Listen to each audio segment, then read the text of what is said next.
तर सुरुवात करूयात का? सगळे तयार आहात? अखिल दादा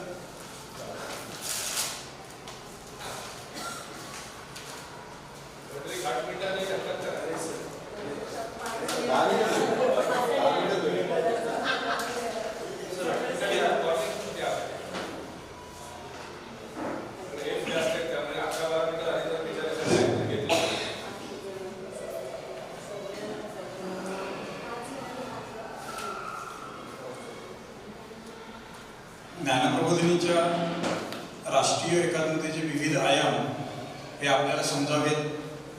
त्याच्यानंतर महाराष्ट्र आणि बाहेर आपण ज्यावेळेला विस्ताराला जातो त्यावेळेला श्रोत्यांच्या समोर त्याची मांडणी काय प्रकारे आपल्याला करता यावी याच्यासाठीचा सराव म्हणून जे आपण या 2 दिवसाच्या याच्यामध्ये अंतर्गत मध्यवर्ती समिती ब च्या अंतर्गत याच्यामध्ये जी स्पर्धा आयोजित केलेली होती त्या वक्तृत्व स्पर्धेच्या अंतिम फेरीसाठी आता आपण सगळेजण एकत्र आलेलो आहोत.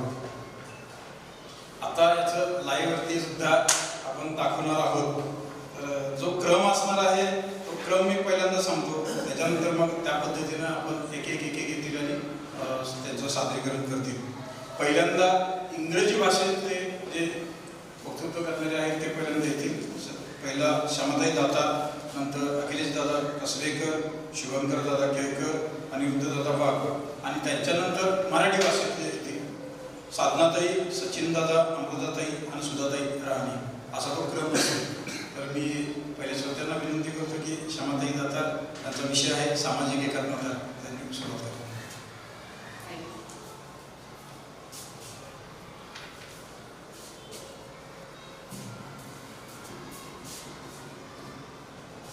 Good afternoon all. I welcome you all. I am Shama Data, working as a program coordinator for Pradnya Prabodhan Varga. Today I would like to narrate an experience of my interaction with my own students of Pradnya Prabodhan Varga. The first batch which joined Pradnya Prabodhan Varga in 2017, and today they have explored their own fields and they are trying to join different sections in Jnana Prabodhini. Some wish to join the Yuvak Vibhag through DAL activities. Some are trying to work during Ganesh festivals, and they are trying to explore Jnana Prabodhini. And through their interactions on social media, through Instagram, Snapchat and all, I realized that they are on the same voyage of understanding Jnana Prabodhini, and they have n number of questions about what is Jnana Prabodhini, what are their objectives, what is national integration. And I thought I should meet them personally and try to share my experience so that they get a wide horizon. And that experience I will share with you all. When I entered their classroom, I was dressed same like this. And they just shouted, Tari, is this the same dress that you wore when Pradnya Prabodhan Varga had a collaborative session with Vivek Inspire students? Is that same dress that you brought from Arunachal? Is it called Gale? And we remember all the moments that we shared in that session. Students from Inspire Camp were right here with us in Pune, and we enjoyed that session. And the title or the name of the session was Unity in Diversity by Celebrating the Similarities. And they all came up with different similarities and commonness that they shared. They said India, national anthem, Hindi, language. Then the commonalities that we share during the sessions, the Zero Movement Challenge, or we say Upasana. The way it was, or performance was different, but the feeling was the same. And I think my dress had made that impact. I think the message was loud and clear that I was talking about national integration.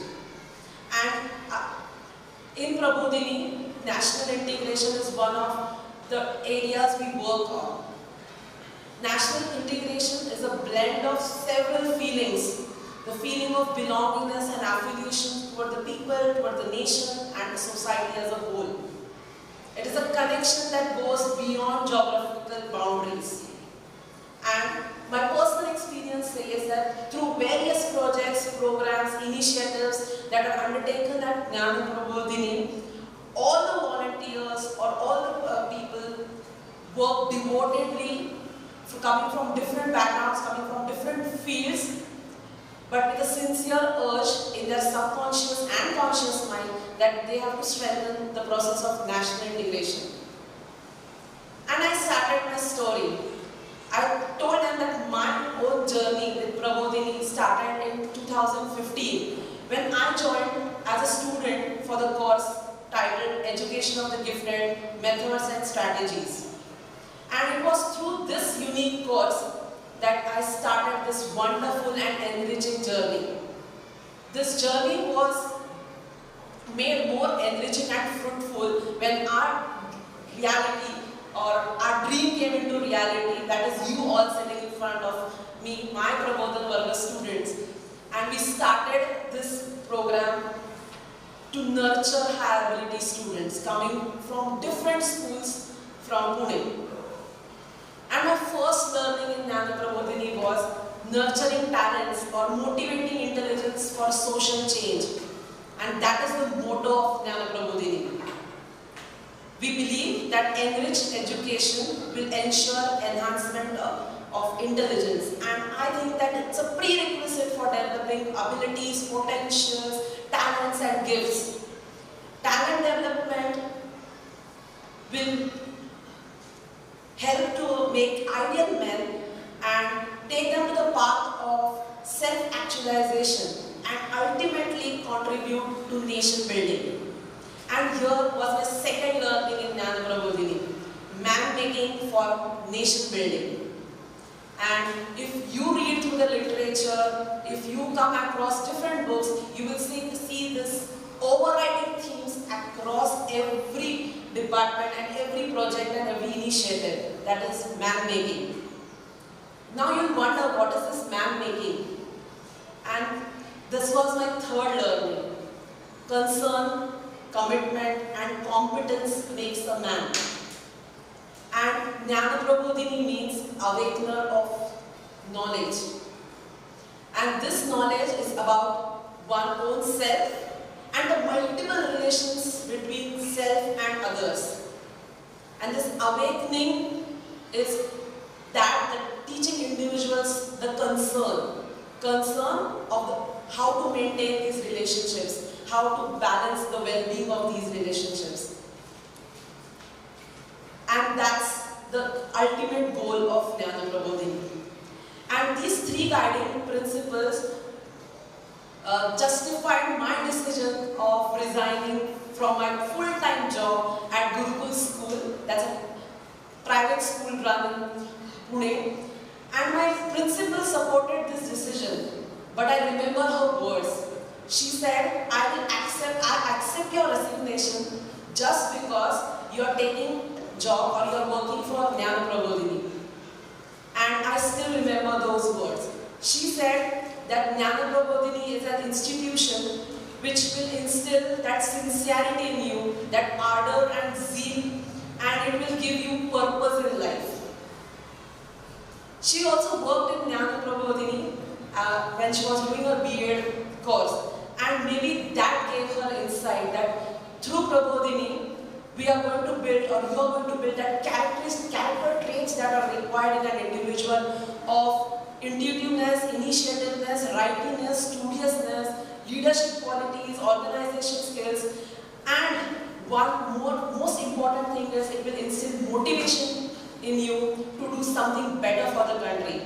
And Jnana Prabodhini is one such organization who tries to instill those qualities in students and individuals with a feeling that you owe something to the nation. You need to contribute back to the society. And that was my fourth learning in Jnana Prabodhini, that through education and through leadership development program, what are we trying to instill in students is try to find out different problems faced in India. Try to develop the right attitude and the motivation building required for that social change. And then I started exploring Jnana Prabodhini more and more, and I realized that national integration is at its core. You do any project, you involve in any initiative, at the base you are going to strengthen your bonds with people around you, and strengthen that so that others are also motivated to contribute this cause. One such example is of Jnana Setu, and it runs across various states of India, and it is mainly conducted by professionals from different fields, and they carry out science-based workshops. And for the middle school students, especially residing in remote and challenging areas of the country. But the tagline, or what we call as the motto or idea, is national integration through science popularization. I also witnessed the first study tour conducted by Youth Wing in Chhattisgarh, and the title says, or the tagline says, Youth Connecting Youth. And I was involved when all the youth members were discussing how to travel, how to get involved in the people there, how to recite that, how do you communicate in their local languages, how to understand the lives of people in Bastar. And they also watched the movie Chakravyuh and tried to understand Naxalism. And that also motivated me to go back home and watch that movie. Directly I was not going to participate in that, but that instilled in me the theme social integration. Also, I traveled to Haradi, and I understood Anand Shah, that is Joy School, or School for Joy. And they are working for nomadic tribes and who are first generation learners. There are people working in Bhella district for Katkari settlements, and they are doing a wonderful job.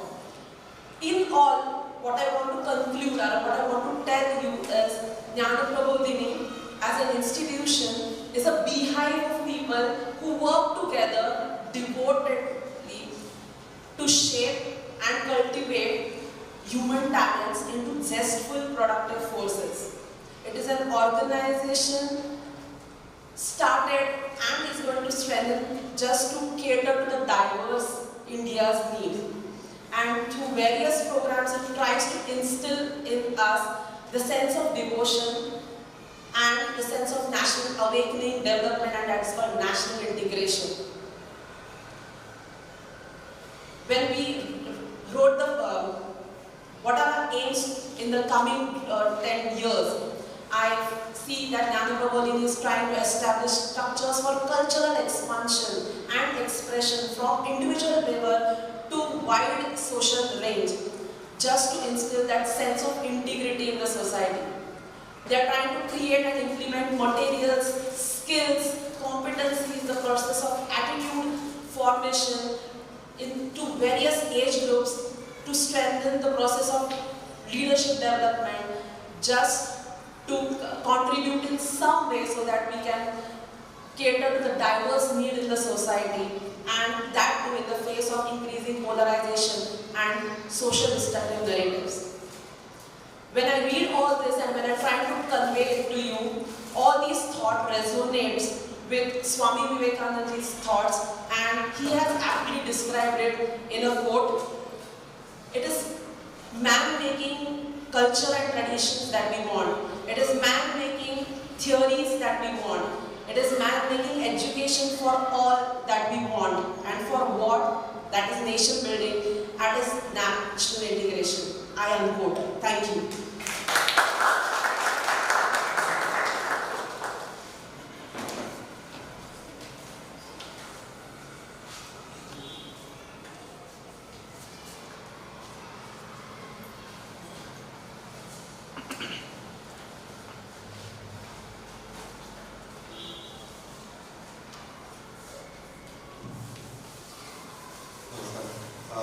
समोर तिरुवनंतपुरम हे गाव आहे. ते एका शाळेमध्ये आपण मुलांची कार्यशाळा घ्यायला गेलेलो होतो, आणि ती कार्यशाळा झाल्यानंतर एक महिला पालकांचा गट जमला की ज्यांना शहरी महिलांचा गट आहे, ज्यांना ग्रामीण भागातल्या महिलांसाठी काहीतरी काम करायची इच्छा, असा सगळा गट समोर जमलेला आहे. आणि त्यांच्यासमोर प्रबोधिनीचं काम आणि त्या काय त्याच्यात कॉन्ट्रीब्यूट करू शकतात अशी मांडणी करायची. DPT झाली की सुरू करू.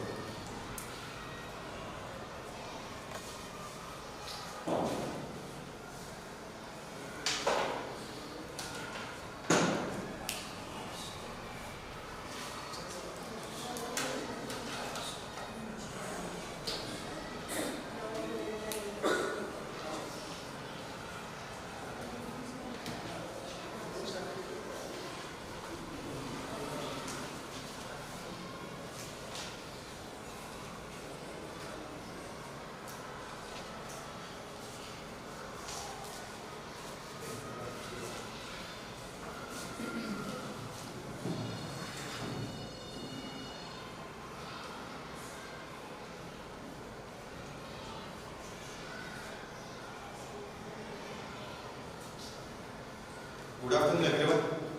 It is an honor and a privilege to come in front of you to present the work done by Jnana Prabodhini, which has started in Pune in the 60s. Today we are sitting in Thiruvananthapuram, and this city holds a great relationship with Jnana Prabodhini. When Dr. Ajit Kanitkar from Jnana Prabodhini, a volunteer from Jnana Prabodhini, visited Thiruvananthapuram in the 70s to start work here, so that conducive environment in Thiruvananthapuram in Kerala can accommodate the principles and the work put forth by Jnana Prabodhini. Today I am going to share or rather start with a story of a woman. The woman lives 50 kilometers away from the Pune city where I live. She lives in a rural area. She has 3 kids, all 3 are daughters. Her husband works in a farm as a laborer. And she has a very small home which is not made up of concrete. As we know, I'm telling you the story from around 1994 to 1995. She takes one decision, and later on, after 25 years, she was able to own her 3 daughters' marriage fully financially. Just see the difference. A woman who is living in a small household is now able to own her 3 daughters' marriage and education financially. How is it possible? Is it really possible? Do you think so? Oh, this is really something interesting to identify how this woman made it possible. Firstly, in 1995, she came across one volunteer from Jnana Prabodhini. She came from Pune, and she came with a form, or rather a proposal. What was the proposal? The proposal was to get involved in a self-help group. The name was self-help group. And what she has to do in that self-help group? Just save 5 rupees a month. Just save 5 rupees a month. And later on, she can take loan from the group of women who save those 5 rupees on a monthly basis. And how she can take the loan? She can just ask for a loan, take permission from all the women on a very, I would say, smaller rate, and get the household works or the tools which needed to be bought, or even the educational purpose of her children. So she takes the loan consistently throughout those 20-25 years, and she is now able to actually take the ownership of her 3 daughters' education. Now, if we look at the scene, she has taken a bold step to actually get into that self-help group. As we know, around that time, women didn't have any role in the decision making of that whole family. The husband used to take all the decisions, and woman has to just follow it. She didn't have money in her hands to even spend for 5 or 10 rupees. But now she can take loan of 1 lakh rupees, which is a big amount from her perspective. So This self-help group has helped her to grow in confidence, to get her role in the decision making in her own family, and also cross her mental barrier, which was, I am not anything to take the decision of my own family, but I just need to follow it. That was her barrier. So from 1995 till 2020, she is the part of self-help group, and now she owns around 100 of these self-help groups to increase the quality of life of these women who are residing in these smaller village areas or remote areas. So what has been done? So firstly, she gets involved in the self-help group and starts saving from 5 rupees, 10 rupees, 15 rupees. Then around 10 group of women. So what is the self-help group?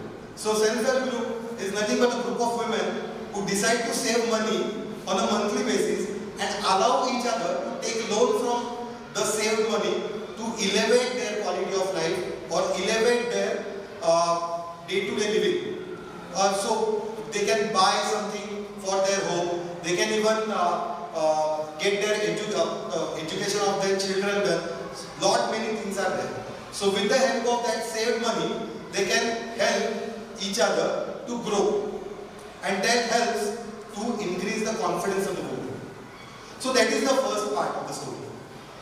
So the same Dwarka, which I am quoting from beginning, now owns a business with a group of women. What is the business? The business is agro-tourism.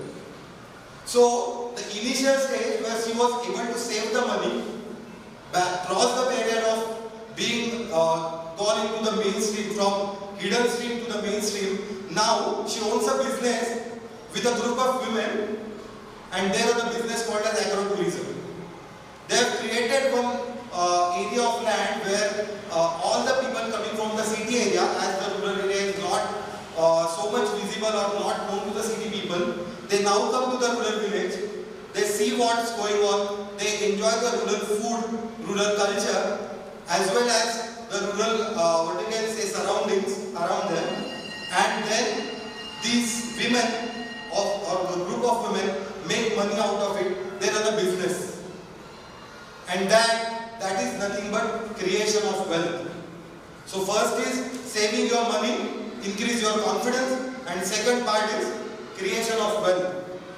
And going into more mainstream group of entrepreneurs, this entrepreneurship enables them to a large audience of city that helps them to actually grow on their own. So these two stories I have narrated are from rural area. So many women out there, like Dwarka, thousands, lakhs of women are there in the Indian villages for whom we need to stand. We need to help.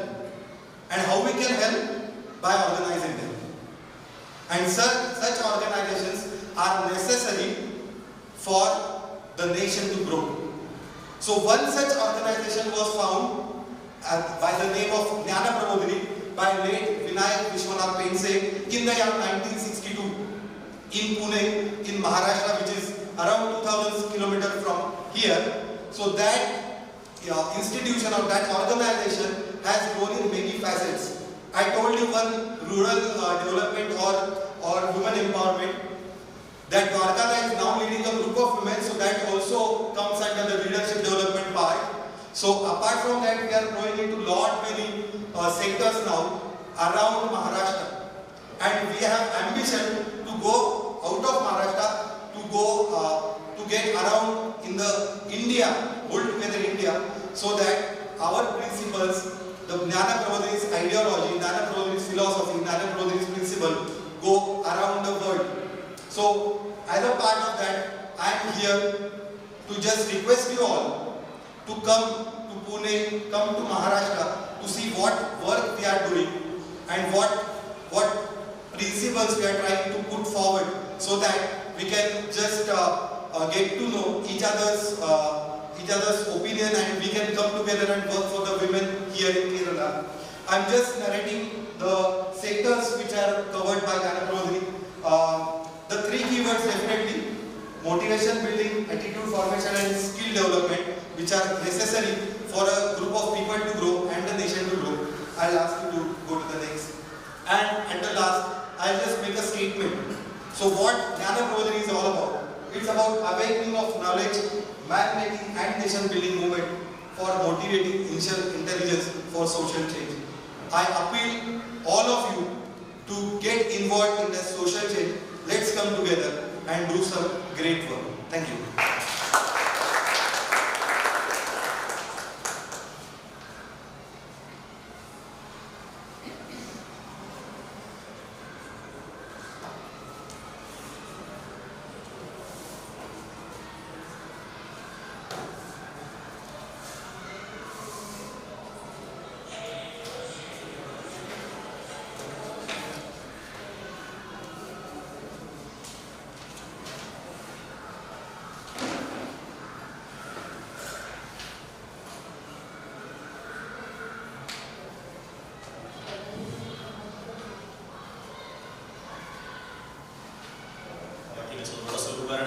Context देतो इंग्रजीमध्ये बोलणार आहे. थोडा function असा आहे की एका कॉन्फरन्सला बोलवलंय नागपूरमध्ये आहे, कारण विदर्भ म्हटलं तर सूचना म्हणून बाकी काही कारण नाही नागपूरचं. सोशल इन्क्लुजन असा त्याचा विषय आहे. भारतभरातल्या 50 संस्थांना बोलवलेलं आहे. कॉन्फरन्सचा पहिला दिवस आहे आणि पहिल्या दिवशी वेगवेगळ्या संस्थांची ओळख असं पहिलं सत्र सगळं चालू आहे. साधारण वयोगट माझ्यासमोर बसलेला 25 ते 45 असं मी असून केलेला आहे आणि सगळ्या 50 संस्थांचे प्रतिनिधी आणि त्यांच्या संस्थांना आलेले बाकीचे सगळे लोक असे आहेत. माझ्या आधी काही लोक बोललेले आहेत, त्यामुळे काही रेफरन्स घ्यायचा झाला तर मी आज तिघांची नावं घेईन त्याच्यामध्ये आणि त्यांचं झाल्यावर मी आता बोलणार आहे. सो हा कॉन्टेक्स्ट आहे माझं, त्याच्यानंतर मी आलो.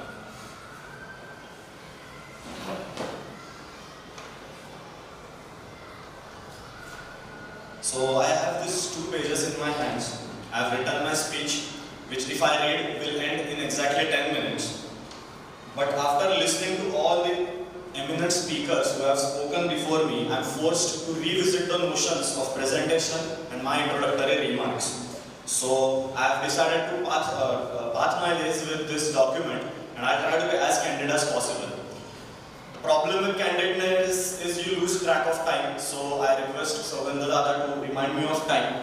But and if I do not get an opportunity to finish all the points that I have in my mind, we can talk off the hand or off the schedule as we get the chance.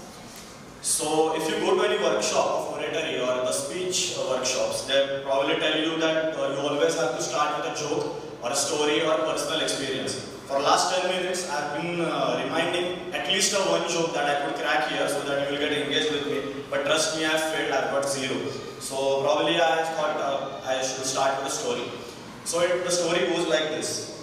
A young boy from Bengal who has a curious mind, who questions everything, is wandering around the country, is experiencing the society, knowing how the society functions, knowing the deep spiritual roots of that society, and experiencing the day-to-day life of that society, the problems in that society, and then gets a chance on the seashore to synthesize all the experience that individual has had and the deep spiritual understanding that that individual has had. And after the synthesis, he comes across several points. The spirituality in this nation, the problems in the society, the caste systems, the unemployment, the coloniality and whatnot. And he thinks for 3 constant days and comes out with a plan. And the plan, the first step of that plan was to go to the West. I hope everybody of you now might have understood who am I talking about. It is none other than Swami Vivekananda. So he went to West. He went into the conference of that All Religion Conference in Chicago. He stood there and he explained what Hindu Dharma is, what Hindutva is to the Western audience. The word Hindu is in today's times is a very troubled word. People get offended, but that's the word he used. So he explained those words to all that audience in a very fluent manner, and he practically hypnotized West. They started following him, and that was the first person who introduced the Hindu Dharma to the United States of America. As I said, he practically hypnotized all the Westerners. We can see the ashrams that he founded are still functioning today. So when we think of Swamiji or Swami Vivekananda, the images that we get in our mind is a philosopher, is a spiritual leader, a fiery youth, and a civilizational icon. But that's just one side of Swami Vivekananda. There's another story in his life. I don't know the exact time period or the when he was traveling basically. So he was traveling on a boat, I guess from Japan to India or India to Japan, something like that. And he met with a missionary. And they started arguing with each other, they started discussing their own religions. And after some time, the missionary started abusing Hindu Dharma. And he went on constant abuses. Swamiji first tried to make some logical arguments, try to bring in some logical discussions about the Dharma, the theology and whatnot. But the missionary kept on abusing the Hindu religion. At one fine moment, Swamiji lost his cool. He grabbed his collar and threatened him for his life. And said, if you utter one more word, I'll throw you in the ocean. So this one incident from this person's life gives a message that is loud and clear, that is strength. And strength is important in order to maintain and retain your spiritual roots. So why am I telling you these stories? I am here to represent Jnana Prabodhini, a Pune-based organization founded in 1962, and all the other details we can discuss it later. But why Swamiji is important? He is important because Jnana Prabodhini is nothing but Vivekananda in action. So what does this mean? So Vivekananda put forth multiple thoughts, and one of his slogans was man making for nation building. What kind of men do we need? So if we look at his career, his lifetimes, the content he created, there are three main aspects we can refer to. The first one is we have to create the individuals who are deeply rooted in this culture, in this land, and are practicing spiritual individuals who are seeking the truth. The second one is the individual who knows the value of this truth which are being expressed through various expressions and then create relevant programs for the society, for the development of society, each individual in the society, and specifically the last person standing on the ladder of the social order. And the third aspect, which gets missed many a times because of his aura of spirituality, is the strength which I spoke about. He says we have to be strengthened, we have to be powerful, we have to create men who can look into the eyes of their enemy and will have the guts to defeat the enemy if it is required. So these kind of men we have to create, and Jnana Prabodhini is committed to this task of creating these men, as I explained earlier. So how does Jnana Prabodhini work? So I will talk about it in twofold. So first one, I will talk about the policies or the USPs which Prabodhini has, and then I talk about the conceptual framework which Prabodhini refers to. So while considering USPs, there are four words which we typically use in Jnana Prabodhini. The first one is Advaita Vedanta or Adhyatma. All of Jnana Prabodhini's work is based on his Adhyatma, this Advaita thought, this Vedanta thought. The second one is the leadership development. Prabodhini believes each individual is capable of leading in one or the other situation if trained in a well and structured manner. The second one is creativity. Each individual is potentially creative if you train him or her in certain way. So increasing or developing creativity quotient in every individual. And the fourth one is finally, and which is very relevant or which is very important in this contemporary worldview, and that is scientific inquiry. So these are the four USPs, and I would not say these are the four USPs. This is the one USP when looked at together. So these are the four USPs, as I said. So what is the second part of this, how Jnana Prabodhini work? So many of you may have seen the ad of Lakme, or if not Lakme, some other beauty product, and they advertise themselves as 5 problems, 1 solution. So that is Jnana Prabodhini, 5 problems, 1 solution. So what are these 5 problems? So this was the only joke that I could think of, and I hope many of you have smiled, so mission accomplished. So what are these 5 problems? So first one is the rural establishment. The second one is the social structures. The third one is security, both internal and external. The fifth one is industry, subsequently entrepreneurship, and subsequently innovation. The fifth one is the political ecosystem of the whole nation. And in Prabodhini, we also consider a 6th question which leads to that one solution, and that is lack of organization in Indian society. So the organization of Indian society is that one solution which India or the Bharat or the Hindustan, whatever word you may love or like, I personally prefer Hindu Rashtra. I'm sorry I'm going to offend many of you, but that's the word I go for. But organization of that Indian society is very important. And how do we organize Indian society? There are again 2 aspects. First one is inclusion and the second one is integration. By I have my own clock, and by looking at it, I'll just talk about the integration aspect. So in integration, it's not like, imagine a student standing in the first floor who has dropped a glass from first floor and the glass was shattered into pieces. Integration is not collecting those pieces and emerging that out as a whole glass. Integration possesses two main words, that is wholeness and completeness. So that is what integration we mean in Nanoprobodhini.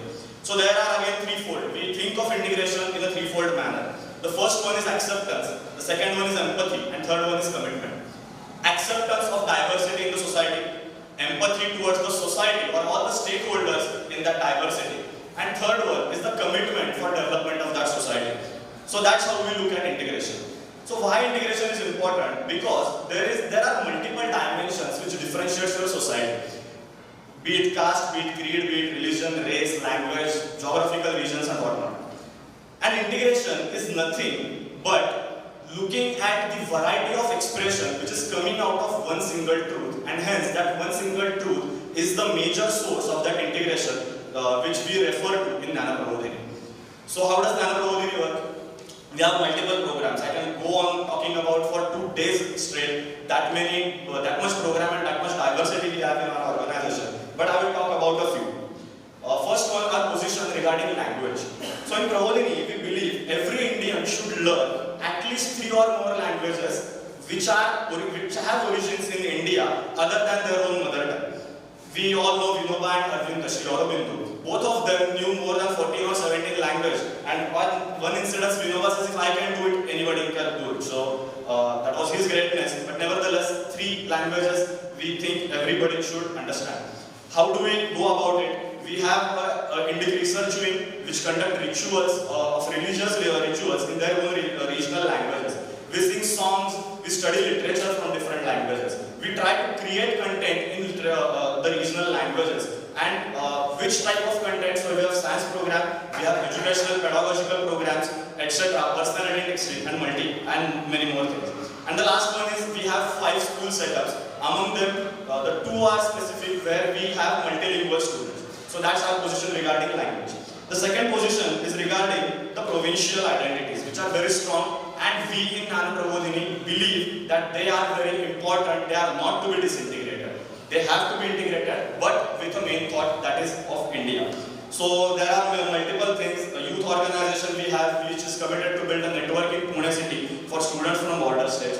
We have personality development activities, and that youth organization and many other programs, they go to other states and conduct those personality development activities just to create the relations. These are mere tools. The motto is to create relations. Then we have hostel in Solapur for Manipuri children, and there are many other programs.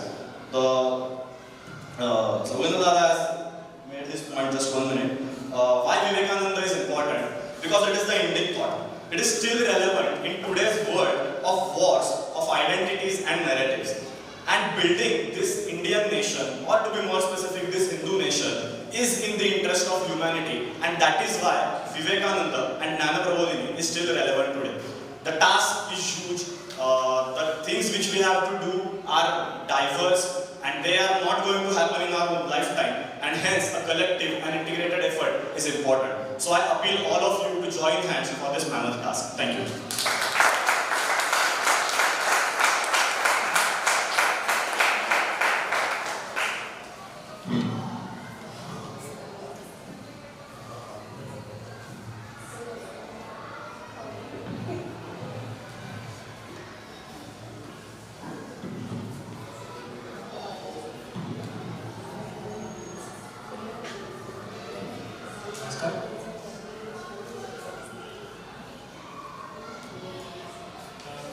माझ्या भाषणाची background आता फक्त सांगतो. दक्षिण भारतामधल्या एका शहरामध्ये 8वी ते 12वीच्या विद्यार्थ्यांचं माझं हे भाषण आहे.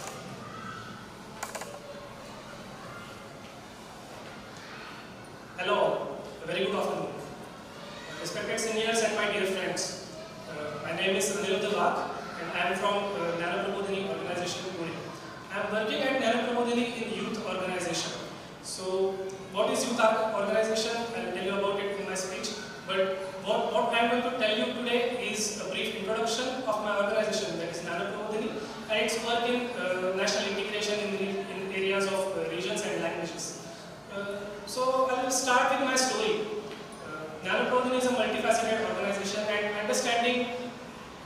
areas in which it works is very difficult in such a short time. So what I'll do is I'll tell you a short story, and through that story I'll try to explain the multifacetedness of the organization. So this story starts from when I was in a third standard. I was in a third standard class, and my father came to me. He said that nearby our place there is a playground, and some people come there, some students come there and they play in the evening. So they conduct various activities, and those people are from the Jnana Prabodhini organization, and they are very good people. You should join them. So I joined that activity, the evening sports activity, which was my understanding at the time of that activity. So I joined that sports activity. One day I went to some sports tournament, and there were hundreds of such students. And I thought, daily I see only 20 to 25 students, and how come there are hundreds of students in this playground for this competition? Then I understood that such activities are conducted across Pune, almost in 20 regions of Pune, and all the students from these different areas have come to play together. So then my understanding of Jnana Prabodhini increased at that time. So in 4th standard, again my parents came to me. They said there is a school, so you were already in Jnana Prabodhini, so they have school also in Pune. So you should join that school, and I made exam and I joined the school. So that interaction changed my life. So that is why I am here before you explaining about Jnana Prabodhini. So I joined that school, then I passed my exams. I went from 5th to 6th to 7th, 8th standard, and I had other friends as well who were not in Jnana Prabodhini. So one of my friends who was elder than me, he came to me and he asked, your school has some career guidance center. So I said, is it? Oh, I don't know, I'll check and I'll let you know. Then I went and asked. So I got to know that there is one institute called Jnana Prabodhini Institute of Psychology. So they conduct various such tests and exams.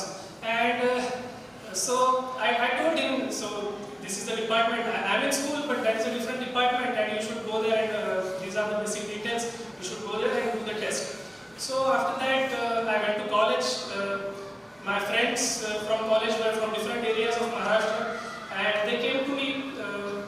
I told them that I am going to Jnana Prabodhini, I conduct some sports activities there, so for the students in my school.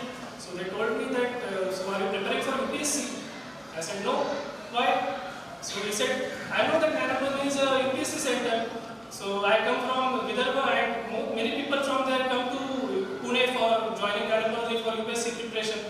I said, yes, we have UPSC center as well, we have competitive exam center, but I work in a different department. So he said, okay. So we used to go for Shramadhan or building wells in rural areas through a different department of our organization. So once I went to my friends and I said, we are going to do this work and you should join us. So he said, you told me that you have a school, it is a competitive exam center, it is some institute of psychology, and why are you building wells? I said, yes, we have all that. We have competitive exam center, we have school, but we have rural development center also. So he said, how? So he said, it is very complex, I am not able to understand. So I said, come, join us. And he joined us, and he came with me. He started working with me in Yoga or youth organization, and he joined us.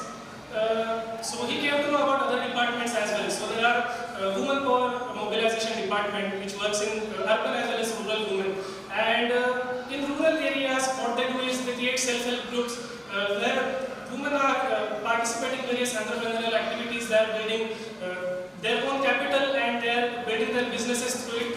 And hundreds of, almost more than 300 such self-help groups are working today. So I'm not able to tell you all these things in very short time, but just to give a glimpse how many departments are there. So these are few of the departments. There are few more I might tell you about those departments in my upcoming speech. But the main subject or main topic which I'm going to tell you today is national integration. So why national integration is very important for Jnana Prabodhini.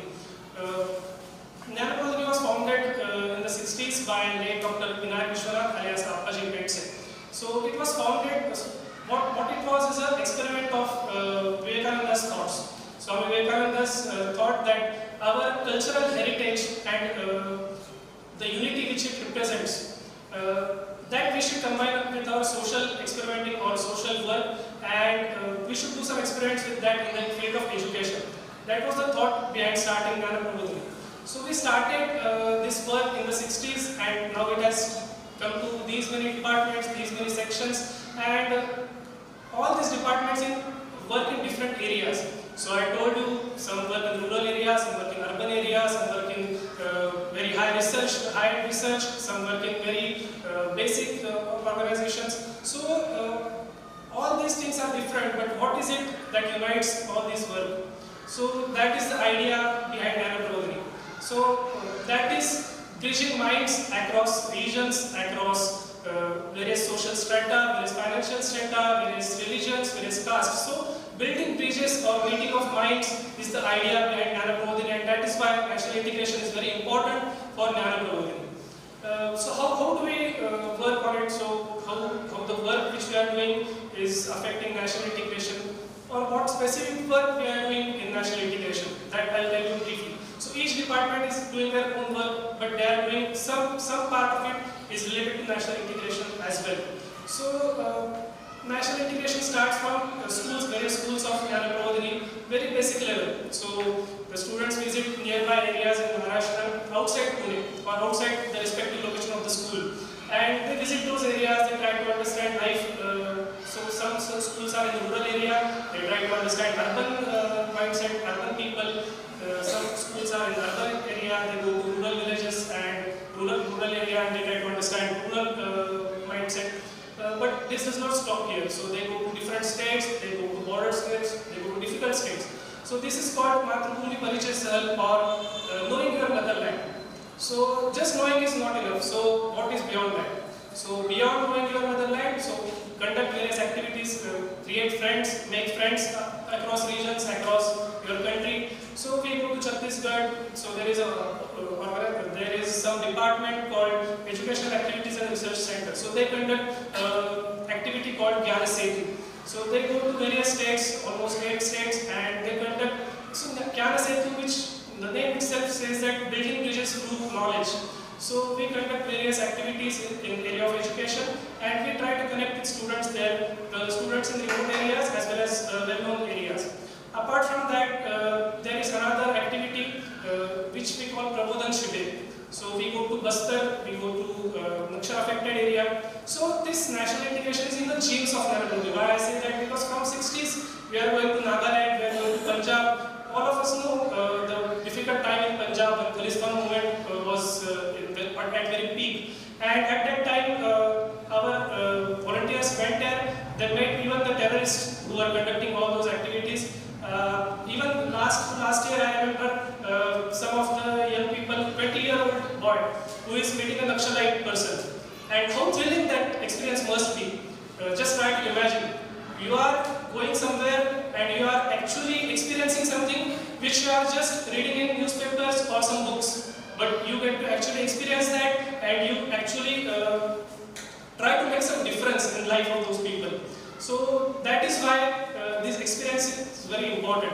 So beyond getting these experiences, what we are doing or what we are planning to do in the next 10 years is there are different departments. So our center in Solapur, they are trying to integrate multiple languages in their curriculum or in their work. So we are trying to integrate Kannada as well as Telugu in our work. There is another department which I didn't tell you about, that is Sanskrit Sanskriti Sanshodhika.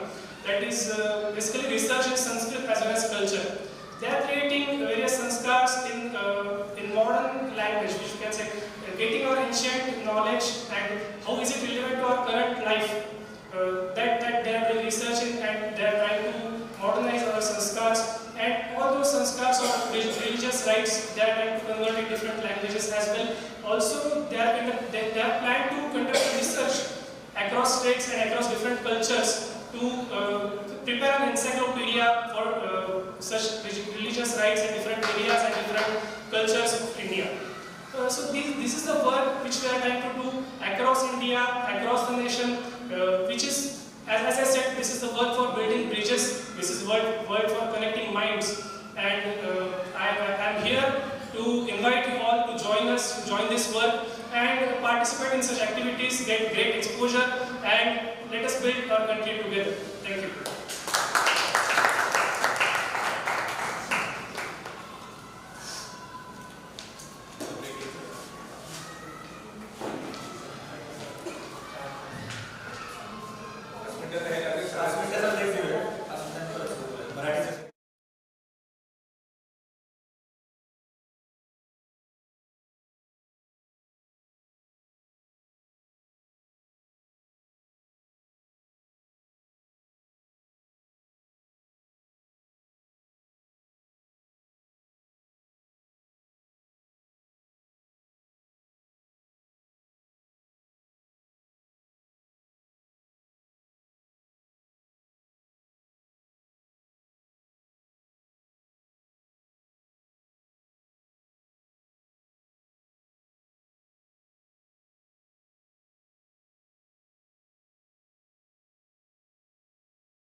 आपण इथे समाप्त करूया. इंग्रजी भाषेमधले आता वक्तृत्व स्पर्धेचे जे श्रोते आपण सगळ्यांनी ऐकलेलं आहे, किती तयारी करून त्यांनी बोललेलं असेल काल आणि आजच्या याच्यामध्ये याचा अंदाज आपल्याला आलेला असेल. त्यामुळे ते काय म्हणतात की ही स्पर्धा मुद्दे किती पुस्तके चाललेली असतील, अनेक जणांच्यावर चर्चा किती केलेली असेल आणि आता मला वाटते की ते भाषेचं आणि ओझं याच्यातनं रहस्य म्हटले असतील. आता अरे आता आपण थोडंसं याच्या दुसऱ्या बाजूकडे जाऊयात किंवा आता सेकंड पार्टकडे आपण बघूया. याच्यानंतरचं जे वक्ते येणार आहेत ते सर्व मराठी भाषेमध्ये बोलणार आहेत. साधारणतः जे आहे त्यांचा जो क्रम आहे तो मी आधी बोललो, परत एकदा सांगतो आहे. सुरुवातीला साधनाताई सेठिया येथील विविध वयोगटासाठीची राष्ट्रीय एकात्मता हा विषय त्यांचा आहे. त्यांच्यानंतर सचिनदादा सूर्यवंशी जातीय एकात्मता हा विषय आहे. अनुराधाताई गोवार भौगोलिक एकात्मता या विषयावरती बोलतील. आणि शेवटी सुधाताई रहाणे या विविध वयोगटासाठीची राष्ट्रीय एकात्मता या विषयावरती ते मत मांडतील. साधनाताई.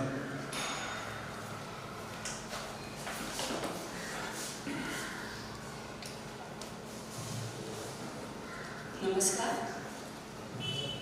मी विविध वयोगटासाठी राष्ट्रीय एकात्मता हा विषय मांडणार आहे आणि माझ्या समोर विदर्भातील ग्रामस्थ बसलेले आहेत. नमस्कार. खरं म्हणजे गेल्या वर्षभरात 2 वेळा आपल्यापैकी काही जणांबरोबर भेट झालेली. पहिलं म्हणजे युवक शिबिर. 10वी पास झाली आणि 10वीच्या सुट्टीमध्ये काही युवक आपल्या कार्यगावामध्ये आलेले होते आणि घरोघरी जाऊन त्यांनी युवकांना गोळा केलं आणि एक शिबिर 2 दिवसाचं घ्यायचं असं ठरवलं आणि त्यामध्ये पद्य, खेळ आणि त्याच्याबरोबर गप्पा आणि काही अनुभव कथन असं झालं.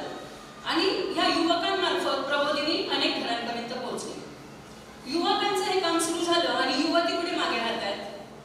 गणपती उत्सवात त्यांना कळलं की काहीतरी बर्चीचे प्रकार करतात आणि युवती पुण्यातून मीराताई आणि त्या गटाला बोलवलं. बर्चीचे काही हात शिकून घेतले आणि गणपतीमध्ये अतिशय सुंदर असं बर्ची नृत्य त्यांनी बसवलं आणि त्याची अतिशय शिस्तबद्ध अशी मिरवणूक काढली. या 2 उपक्रमांमुळे प्रबोधिनी आपल्या गावातल्या काही कुटुंबांपर्यंत पोहोचली.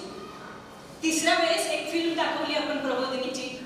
त्या फिल्ममध्ये तुमच्या लक्षात आलं असेल की प्रबोधिनीची स्थापना कोणी केली तर आदरणीय आप्पाजी पेडसे यांनी. 1962 मध्ये ही स्थापना झाली आणि त्याच्यानंतर प्रबोधिनी विस्तारतच गेली. आज प्रबोधिनी पुणे, निगडी, सोलापूर, हरळी, डोंबिवली, बोरिवली, भाईंदर आणि पुण्यामध्ये सुद्धा पौड, औंध रोड, पुण्याच्या जवळ शिरूर आणि अशा कित्येक गावांमध्ये तिचा विस्तार होतोय.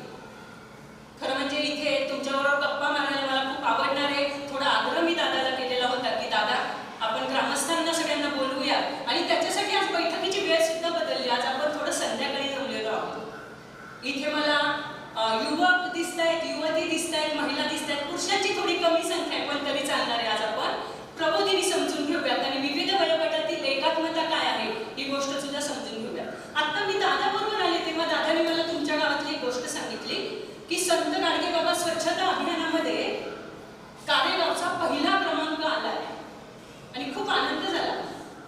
आणि दादा म्हटलं की काही ह्यामध्ये सगळ्याच जणांनी भाग घेतला होता. अगदी लहान मुलांपासून ज्येष्ठ कार्यकर्त्यांपर्यंत सगळ्यांनी ह्याच्यात भाग घेतला. सगळ्यांनी नियोजन केलं की कचरा बाहेर टाकायला नको, आपल्या घराच्या किंवा सार्वजनिक ठिकाणी छान सुविचार लिहूयात आणि स्वच्छता मोहीम आणि वृक्षारोपण असं छान करून आपल्या गावाचा पहिला नंबर आला. त्यामुळे तुमचं सगळ्यांचं पुन्हा एकदा अभिनंदन. ह्याच्यातून काय कळतं बरं की राष्ट्रीय एकात्मता म्हणजे काय? तर हे त्याचं छोटंसं उदाहरण आहे की तुमच्या गावाचा पहिला नंबर आला आणि तुम्ही सगळ्यांनी मिळून हे काम एकत्रितपणे उद्दिष्टांपर्यंत पोहोचवलं. प्रबोधिनी हेच सांगते. प्रबोधिनी सांगते की सगळ्यांनी मिळून काम करायला पाहिजे, संघटन करायला पाहिजे. प्रबोधिनीत काय काय काम चालू असतं राष्ट्रीय एकात्मतेच्या दृष्टीने? तर आत्ताच सांगितलं की युवक गट आहे आपला. तो युवक गट वेगवेगळ्या परिसरामध्ये, वेगवेगळ्या गावांमध्ये म्हणजे जेथे नियमित नाही चालत तिथे उन्हाळ्याच्या सुट्टीमध्ये आणि इतर वेळी रोज पुण्यामध्ये आणि इतर ठिकाणी जिथे आपले विभाग आहेत, विस्तार झालेला आहे, तिथे दल घेतात आणि त्या दलावर शिस्तीमध्ये काहीतरी खेळ आहेत, आपल्या देशाबद्दल काही गोष्टी आहेत, ह्या मुलांपर्यंत पोहोचवल्या जातात. तसंच युवती गटात सुद्धा तसंच काम चालू आहे. फक्त युवक आणि युवतीमध्ये गटामध्येच काम चालू नाहीये तर त्याच्या पुढचा जो गट आहे महिलांच्या गटामध्ये सुद्धा खूप मोठ्या प्रमाणात काम चालू आहे. आणि तिथे शहरी, ग्रामीण, नागरवस्ती ह्या तिन्ही भागामध्ये काम चालू आहे. नागरवस्तीमध्ये तर आज कोट्यावधी रुपयांची बचत गटामध्ये उलाढाल होती आणि विविध वयोगटातल्या, विविध विभागातून आलेल्या किंवा विविध प्रकारे शिक्षण घेतलेल्या अशा सगळ्या महिला एका प्लॅटफॉर्मवर येत आहेत. आणि ते फक्त पैशाची उलाढाल करत नाहीये, तर आपल्या मनातल्या प्रश्नांना हात घालतायत आणि ते सोडवण्याचा प्रयत्न करतायत. की जी महिला आजपर्यंत एकदाही बोलली नव्हती, ती सरकारी बैठकीमध्ये जाते आणि तिथले प्रश्न मांडतीये. ही खूप मोठी अचिव्हमेंट प्रबोधिनीची आहे. तसंच शहरी महिलांचा गट, आपल्याला माहिती आहे की वेळ थोडा मोकळा असला की शहरी महिलांना काहीतरी करावं असं वाटतं किंवा छोटे छोटे ग्रुप असतात आणि काहीतरी ऍक्टिव्हिटी चालत असतात. पण पुण्यामध्ये 20 वर्षांपूर्वी हा महिलांचा गट सुरू झाला. आज जवळजवळ 200 महिला या गटात आहेत आणि लाखो मुलांपर्यंत की आपण समाजामध्ये एक काहीतरी देणं लागतोय म्हणून मनुष्य घडण घडली पाहिजे ह्या हेतूने लाखो मुलांपर्यंत हा गट पोहोचलेला आहे. आणि त्यांना जेवढा वेळ शक्य आहे तेवढा वेळ त्या देत आहेत. आणि ही साखळी म्हणजे सुरुवातीला 5 जणी होतो, पण आज जवळजवळ 200 महिलांचा गट हा आपला तयार झालेला आहे. नागरवस्तीमध्ये सुद्धा तसंच आहे.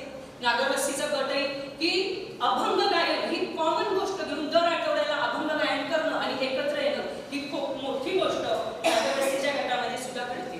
आणि फक्त हाच गट नाहीये, जवळजवळ जिजामाता दल हा असा गट आहे की जवळ 50 वर्षापासून ते जवळजवळ 85 वर्षापर्यंत ह्या गटामध्ये महिलांचं वय वर्ष आहे आणि त्या जवळजवळ 30 वर्ष आठवड्यातून 2दा नियमित भेटत आहेत. करोना काळात सुद्धा त्या भेटल्या. त्या म्हटल्या की करोना काळात सुद्धा आम्ही ऑनलाईन भेटलो आणि कितीतरी विषयांचा अभ्यास केला. राष्ट्रीय एकात्मता म्हणजे काय, तर आपणही आधी समजून घ्यायला पाहिजे आणि इतरांपर्यंत पोहोचायला पाहिजे. या वयामध्ये जिजामाता दलाने डॉक्टर आंबेडकरांवर अभ्यास केला आणि एक छान पुस्तक सुद्धा त्यांनी प्रकाशित केलेलं आहे. अशी ही प्रबोधिनीची राष्ट्रीय एकात्मता आहे. मला एक उदाहरण द्यायला आवडेल. इथे संवादिनी गट जो आहे, काय करता येईल राष्ट्रीय एकात्मतेसाठी, आपल्याला घरोघरी जाऊन पोहोचावं लागणार आहे. तर मग एखादा उपक्रम घेऊन की संवादिनीला 20 वर्ष पूर्ण झाली तेव्हा चक्री उपासना हा उपक्रम घेतला आणि रोज एका घरी जाऊन उपासना करायची. तुम्हाला माहिती आहे गावामध्ये आपण भजन करतो, कीर्तन करतो, आरती करतो गणपतीची आणि ते करताना आपण सगळे तन्मय होतो.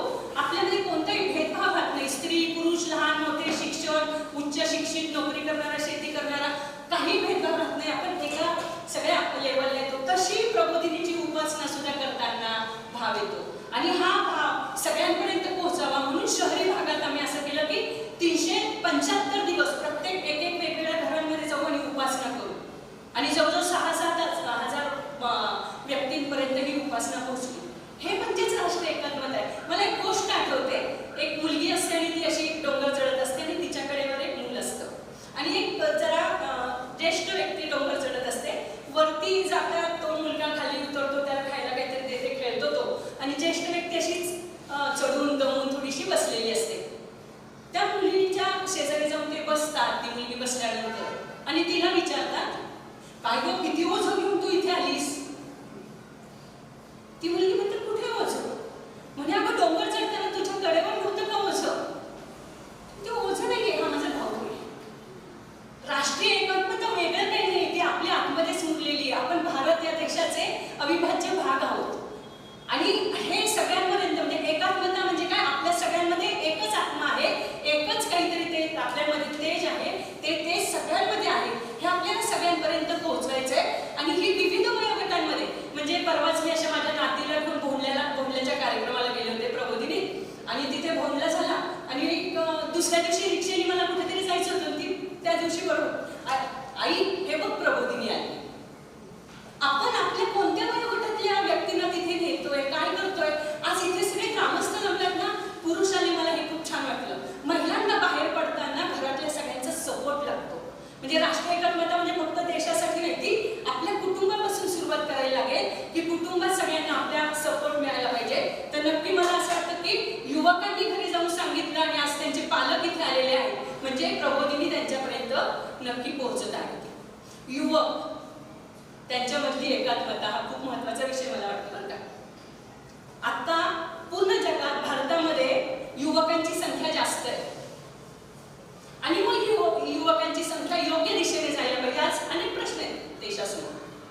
मग हे युवकांची संख्या ही चांगल्या कामासाठी कशी येईल ह्याच्यासाठी राष्ट्रीय एकात्मता म्हणजे काय हे लहान वयापासून आपल्याला शालेय वयोगटापासून पोहोचवायला पाहिजे. म्हणून काही ठिकाणी आम्ही भारत माझा देश आहे या प्रतिज्ञेचा अर्थ 5वीच्या मुलांपासून सांगतो की आपण सगळे बांधव म्हणजे काय तर एका धाग्यामध्ये बांधलेले.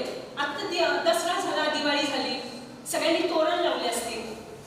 तोरण किंवा हार करताना सगळेच फुल एका प्रकारचे नसतात किंवा सगळेच पानं एका प्रकारची नसतात, पण एका हारात आपण गुंतलेलो असतो.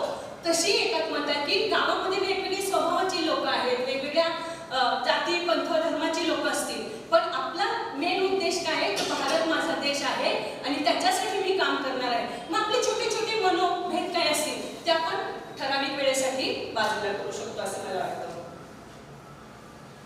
काल मी इथे मुक्कामाला होते आणि रात्री 12 वाजता खूप जोरात आवाज आला आणि काहीतरी मिरवणूक रस्त्याने जात होती. मी सकाळी उठून दादाला विचारलं, म्हटलं काय रे दादा? म्हणे अहो इथे लग्न झालं ना त्याची वरात होती. खरं म्हणजे आपल्याकडे हे 16 संस्कार सांगितलेले आहेत, लग्न आणि हे सगळे, पण आज त्याला खूप वेगळं रूप आलेलं आहे. लग्न म्हणजे मेहंदी किंवा नुसतीच मिरवणूक, पण आपल्या प्रबोधिनीमध्ये नक्की आपले 16 संस्कार म्हणजे काय त्याच्या अगदी छोट्या आपल्याला समजतील अशा भाषेमध्ये पोथ्या सुद्धा केलेल्या आहेत. मला असं वाटतं की पुढच्या काही काळामध्ये एखादा जर आपल्याला वेळ असेल तर गणपती बसवण्याची म्हणजे पोथी जी आहे ती आपण एकदा समजून घेऊयात.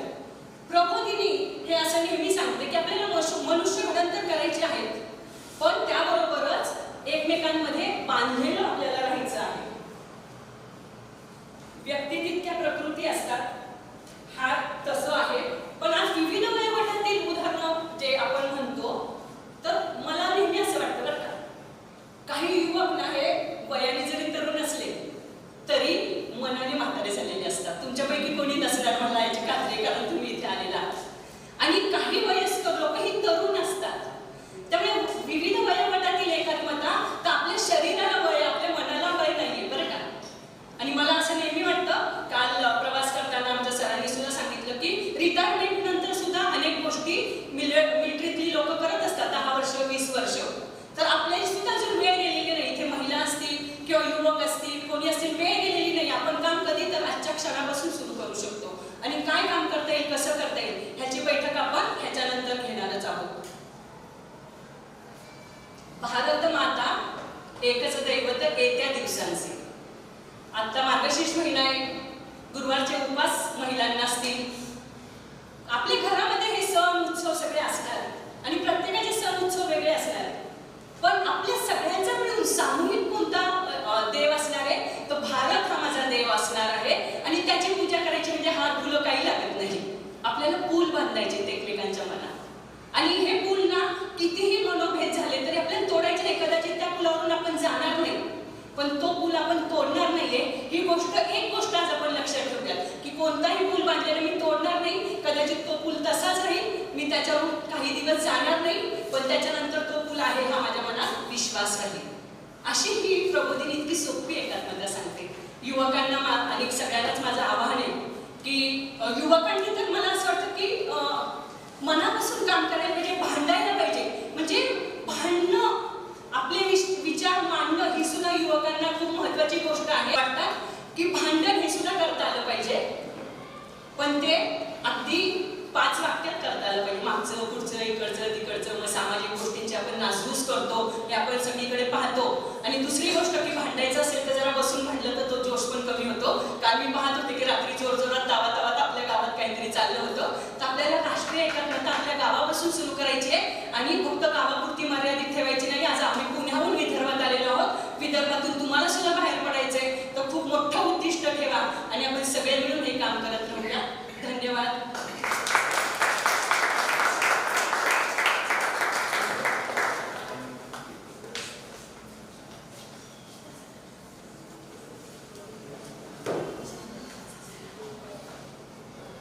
माझा विषय जो आहे तो जातीय एकात्मता हा विषय आहे. माझ्यासमोर जो काही गट आहे तो गट मुख्य 3-4 गावांमधून एकत्र काही महिला, युवक, पुरुष वगैरे सगळी मंडळी जमलेली आहे. असा तो समोरला माझा गट आहे.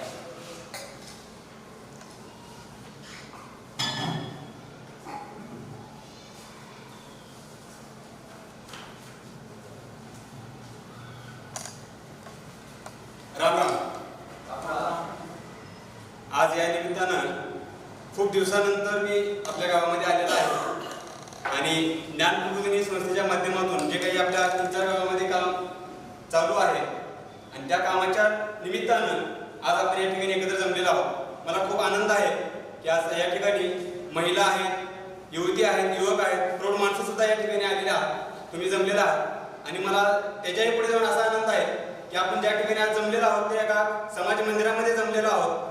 त्याचाही मनापासून आनंद हा माझ्या मनामध्ये झालेला आहे आणि या समाज मंदिरामध्ये आपण ही बैठक आजची घेत आहोत. तुम्हाला कल्पना असेल की ज्ञान प्रबोधिनी संस्था म्हणजे नेमकी काय आहे किंवा ज्ञान प्रबोधिनी संस्थेला केव्हापासून सुरुवात झाली. तर 1962 साली कैलासवासी आप्पाजी पेंडसे यांनी ही ज्ञान प्रबोधिनी संस्थेला सुरुवात केली. नेमका उद्देश काय होता ज्ञान प्रबोधिनी संस्था स्थापन करण्यामागचा नेमका विचार त्यांचा किंवा उद्देश काय होता. तर एकूण स्वातंत्र्य आपल्याला मिळाल्यानंतर एकूण जी काही पुढची वाटचाल आपल्याला देशाला करायची होती तर ती वाटचाल कोणत्या दिशेनं होणं गरजेचं आहे किंवा त्यासाठी नेमकं आपल्याकडे व्यक्ती ज्या काही आहेत त्या व्यक्ती कोणत्या प्रकारच्या असल्या पाहिजेत आणि त्यांची क्षमता काय असली पाहिजे असा थोडासा विचार केल्यानंतर आपल्याला वाटलं की ज्ञान प्रबोधिनी संस्था ही संघटना म्हणून एक काम करायला सुरुवात करायला पाहिजे आणि त्यातलं चांगलं माध्यम म्हणून शिक्षण हे असू शकतं असं आपणच्या मनामध्ये ज्यावेळेस आलं त्यावेळेस शैक्षणिक उपक्रमाच्या माध्यमातून शाळा या विषयाच्या माध्यमातून आपण एकूण त्या समाजकार्याला सुरुवात केली.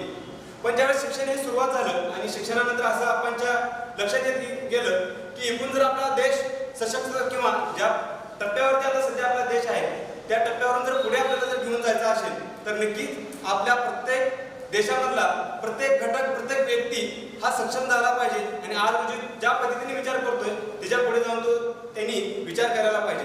त्यासाठी म्हणून वेगवेगळ्या विभागाच्या माध्यमातून किंवा वेगवेगळे विषय घेऊन त्या विषयाच्या माध्यमातून कामाला सुरुवात आणखीन झाली. म्हणजे उदाहरणार्थ प्रदेश विकसन हा विभाग असेल, नेतृत्व संवर्धन हा विभाग असेल, स्त्री शक्ती प्रबोधन असेल, संशोधन असेल, तर अशा वेगवेगळ्या विभागाच्या माध्यमातून अनेक प्रकारचं काम. मुख्य उद्देश काय तर माझा देश हा आता जो काही टप्प्यावरती आहे त्या टप्प्यावरून थोडंसं आणखीन पुढे जायला पाहिजे. तर त्यासाठी काय करायला पाहिजे तर प्रत्येक समाजामध्ये प्रत्येक घटकामध्ये याचा आत्मविश्वास आला पाहिजे. त्याचं थोडंसं जे काय आता तुम्हाला मी काम सांगितलं संशोधन असेल, प्रदेश विकसन असेल, स्त्री शक्ती प्रबोधन असेल, तर अशा अंगाने प्रत्येक व्यक्तीने आपापली जी काही मानसिकता आहे ती सक्षम केली पाहिजे आणि त्या मानसिकतेतून काम करून आपल्या देशाला पुढे घेऊन जायला पाहिजे. तर असा प्रकारचा विचार करून वेगवेगळ्या विभागाच्या माध्यमातून कामाला सुरुवात झाली. त्यातलाच एक मुख्य विषय म्हणून आपण जो आपणच्या लक्षात आला त्यांनी त्याची सुरुवात केली ती म्हणजे राष्ट्रीय एकात्मता. राष्ट्रीय एकात्मता आपल्याला जर समजत असेल तर साधारणतः 1962 साली संस्थेला स्थापना झाली. पण त्यावेळेस आपल्याला एक केव्हा तरी वाटलं होतं की पुढे चलून या विषयावरती सुद्धा काम करणं गरजेचं आहे. आज म्हणजे आपण पाहतो की बरेचशा म्हणजे फक्त भारत देश हा नाही तर जागतिक पातळीवरला तो विषय आता महत्वाचा किंवा प्रश्न म्हणून तो समोर येते.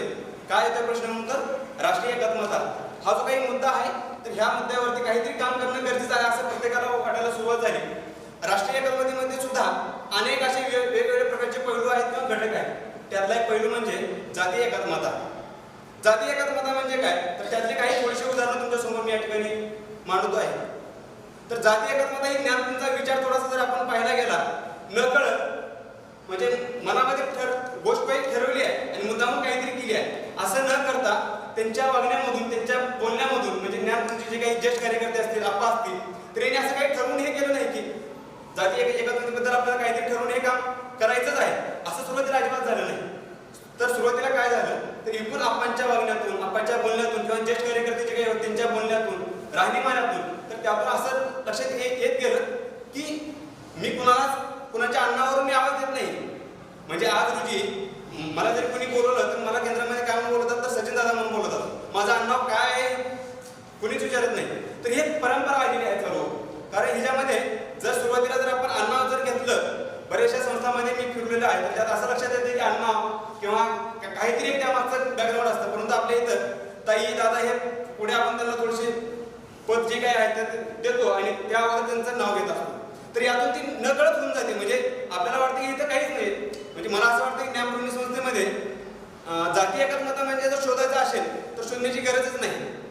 म्हणजे एखादे मुद्दा म्हणून एखादा आपण काहीतरी म्हणजे उदाहरणामध्ये मला अनेक गावामध्ये तुमच्या गावामध्ये अशा अनेक गावामध्ये प्रश्न विचारला जातो की तुमच्या संस्थेमध्ये वेगवेगळ्या प्रकारच्या जातीच्या धर्माचे लोक आहेत का. तर मला शोधावं लागते कोणकोणत्या जातीचे आहेत किंवा कोण कोण आहेत. कारण का प्रवेश घेताना किंवा एकूण ती रचना म्हणून आपल्याला हे माहितीच नाही की कोणत्या कोणत्या जातीचे आहेत. त्या विचाराचे जर ते विद्यार्थी असतील तर साहजिकच त्यांना आपल्या प्रबोधिनीमध्ये प्रवेश हा दिला जातो आणि अशा पद्धतीचं एकूणच रचना जी काय आहे तर अशा पद्धतीने आपली तयार झालेली आहे. तर अशा पद्धतीनंच म्हणजे जर एक उदाहरण द्यायचं झालं तर एक त्यांच्यासोबत आपणसोबत एक चालक नेहमी सोबत असायचे आणि एका बाहेरगावी गेल्यानंतर आपण त्यांना सांगितले सोबत चला, सोबत ते गेले आणि ज्यावेळेस ते एका गावामध्ये थांबले आणि जेवणासाठी म्हणून थांबले होते तर त्या दादांना असं वाटलं की आता आपा खुर्चीवरती बसलेले आहेत आणि मी थोडंसं मनामध्ये त्यांच्या हे झालं की मी थोडंसं वेगळ्या प्रकारचं आहे तर मी खाली बसायला पाहिजे म्हणून त्यांनी खाली बसायला सुरुवात करत होते. तर त्यावेळेस आप्पा म्हणाले खाली का बसताय, वरती बसा. म्हणजे हे काही आप्पाने ठरवलं नाही की अशा प्रकारचं काहीतरी आपल्याला काम करायचं आहे, पण त्यांच्या वागण्यातून त्यांच्या एकूण त्यांच्या संघटनेतील कामामधून असं जाणवत गेले की हे जातीय काही मतभेद आपल्या संस्थेमध्ये नाहीत असं ज्यावेळेस एकूणच संघटनेमधल्या कार्यकर्त्यांच्या लक्षात आलं त्यानंतर मग मात्र हळूहळू प्रत्येक कार्यकर्त्याच्या मनामध्ये ते बिंबूत गेलं असं मला वाटतं. आणखीन एक उदाहरण जर सांगायचं झालं तर एकूणच आपल्या प्रबोधिनीच्या याच्यामध्ये मुद्दामून नाही पण जर केव्हा योग आला तर नक्कीच त्या ठिकाणी आपण त्यांना काय म्हणता येईल जरा सपोर्ट करतो किंवा त्यांना पाठिंबा देतो ते म्हणजे आंतरजातीय विवाह. म्हणजे मला सांगायला आवडेल की ज्या ज्या ठिकाणी आपले केंद्र आहे तर त्या केंद्रापैकी एक उस्मानाबाद जिल्ह्यामध्ये केंद्र आहे आणि त्या ठिकाणी द्वितीय संचालक अण्णा तामणकर म्हणून होते तर त्यांनी अशाच तिथल्या आंतरजातीय विवाह सोहळ्याला मान्यता दिली. तिला एकाही समाजाने किंवा एका व्यक्तीने विरोध त्या गोष्टीला केला नाही. कारण काय त्याचं तर मला असं वाटतं की अण्णांची जी काही राहणीमान होती, त्यांची जी बोलण्याची पद्धत होती, त्यांची जी प्रत्यक्ष वागण्याची कृती होती त्यातून असं कधी त्यांनी ओळखू झालं नाही त्यांच्याबद्दल की हे काहीतरी असं मतभेद किंवा हे करतायत तर ते लोकांना सहज पचवणं सुद्धा सहज केलं आणि त्या माध्यमातून तो मग विवाह सोहळा त्या ठिकाणी संपन्न झाला. असंच एक आणखीन एक उदाहरण म्हणजे एकूणच आपल्या प्रबोधिनीच्या पद्धतीमध्ये पौरित्य विवाह म्हणून एक आहे. तर त्या विवाहाच्या माध्यमातून आपल्याला कल्पना असेल आपल्या गावागाड्यामध्ये आज सुद्धा ती प्रथा थोडीफार प्रमाणामध्ये आहे की विशिष्ट एका धर्माचा किंवा विशिष्ट एका जातीच्या व्यक्तीने लग्न लावून द्यायचे किंवा एक विशिष्ट असा विधी त्याच समाजामधल्या किंवा त्याच धर्मामधल्या लोकांनी करायचा. परंतु ज्ञानप्रबोधींचं हे मत आहे की ह्याबद्दल सुद्धा त्या समाजामधले व्यक्ती सक्षम असल्या पाहिजे. म्हणजे तुम्हाला सुरुवातीला मी सांगितलं एकूण उद्दिष्ट काय ज्ञानप्रबोधींचं तर प्रत्येक समाजामधल्या प्रत्येक घटकाचा प्रत्येक व्यक्तीचा हा विकास असायला पाहिजे किंवा व्हायला पाहिजे त्यासाठी आपण प्रयत्न करायला पाहिजे. असाच म्हणून हा एक प्रयत्न आपल्या प्रबोधिनीच्या माध्यमातून सुरू आहे तो म्हणजे पौरित्य विभागाच्या माध्यमातून वेगवेगळ्या प्रकारच्या विधी असतील, पूजा असतील तर अशा प्रकारच्या ज्या काही विधी वगैरे आपण करतो तर तो त्या समाजामधल्या व्यक्तींनी शिकल्या पाहिजेत आणि त्या व्यक्तींनीच आपल्या समाजामध्ये त्यांनी सुरुवात करायला पाहिजे. असे बरेचसे उदाहरणं आपल्याकडे आहेत. तर अशा प्रकारचं जर आपल्याला प्रत्येक क्षेत्रामध्ये प्रत्येक ठिकाणी जर मनुष्यकडून तयार करून जर आपल्या देशाला पुढच्या टप्प्यावरती जर घेऊन जायचं असेल तर अशा प्रकारच्या एकूण ज्ञानप्रबोधींच्या कार्यामध्ये आपण सहभागी व्हायला पाहिजे. आणि आपण जे काही 3-4 गावांमध्ये त्या ठिकाणी जमलेला आहात तर आज जो काही तुमच्या समोर विचार मांडलेला आहे तर यातून काही जणांना नक्की जर वाटलेलं असेल की मी ही पूजा किंवा विधी मी शिकू शकतो आणि ती माझ्या समाजामधल्या लोकांसमोर सादरीकरण करू शकतो असं जर वाटत असेल तर नक्कीच तुमचं सर्वांचं स्वागत आहे. आणि यामधले काही जण तरी याच्यामध्ये नक्की सहभागी होतील असंही मला वाटतं. आणि समाज मंदिरामध्ये आपण जे काही स्वामी विवेकानंद असतील, बाबासाहेब आंबेडकर असतील तर अशाही लोकांचं आपण प्रतिमेचं पूजन सुरुवातीला केलेलं आहे. तर त्याबद्दल एक मनामध्ये माझी उत्सुकता झालेली आहे आणि नक्कीच यापुढेही ज्ञानप्रबोधिनीने आपण असं एकत्र मिळून काय पद्धतीने आपल्या गावामध्ये वेगवेगळ्या प्रकारचं विकासाच्या दृष्टीतून काय काम करता येईल असा विचार नक्कीच पुढच्या भविष्याच्या काळामध्ये करूया. धन्यवाद.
त्यांच्या मुलींना कसं पाठवायचं याविषयी थोडासा संभ्रम आहे आणि ज्ञानप्रबोधिनीची ओळख नाही. आणि भौगोलिक एकात्मता ही त्यापूर्वी त्यांनी सांगितली. नमस्कार. विदर्भ महाराष्ट्राच्या ईशान्येला असलेला प्रदेश.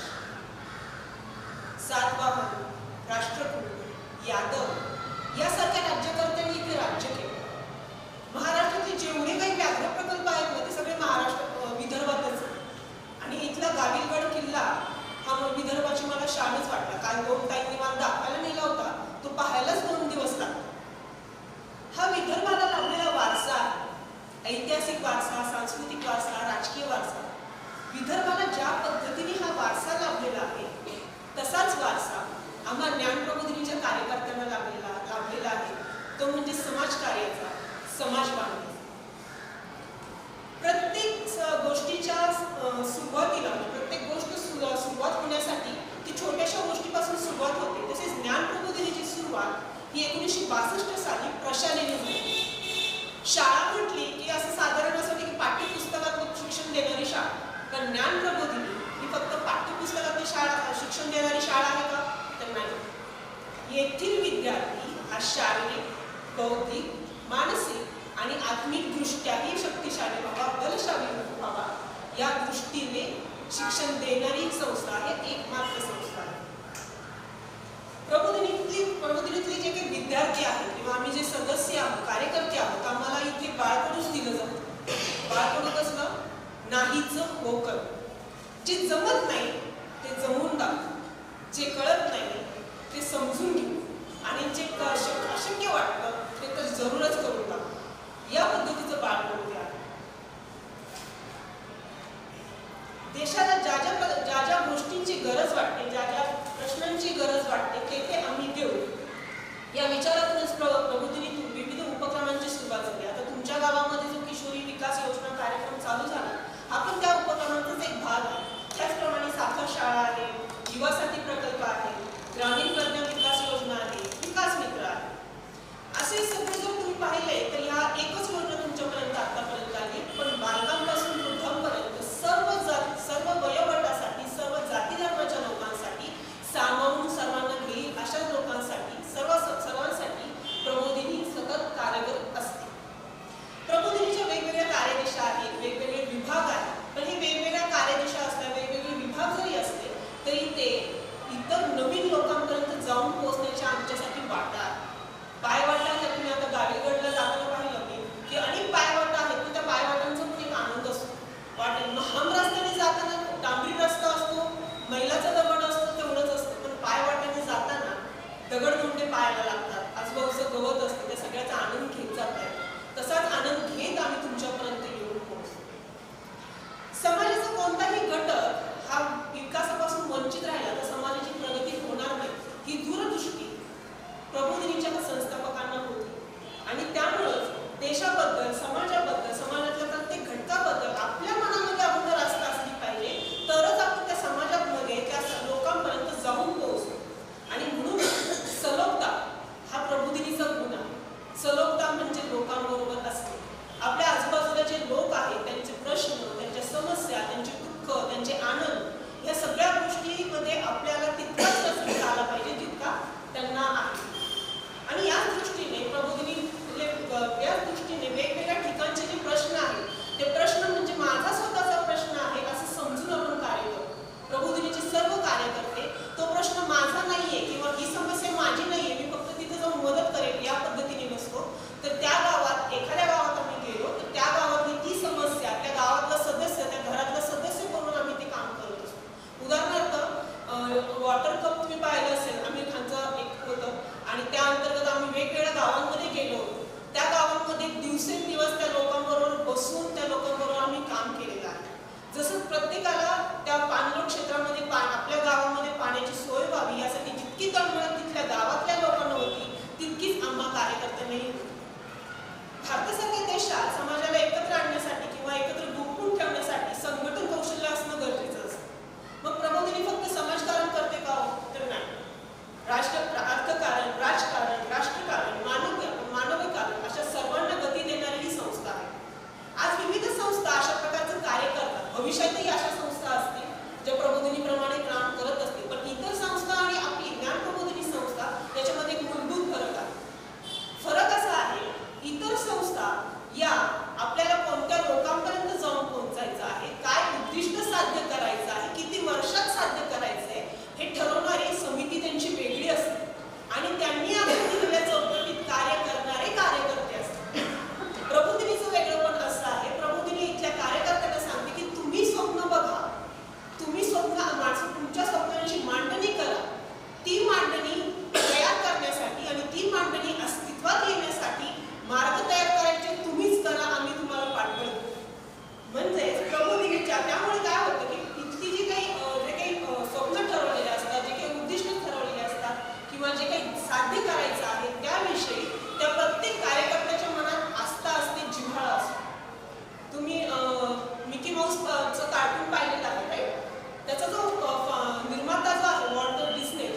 some way to do it.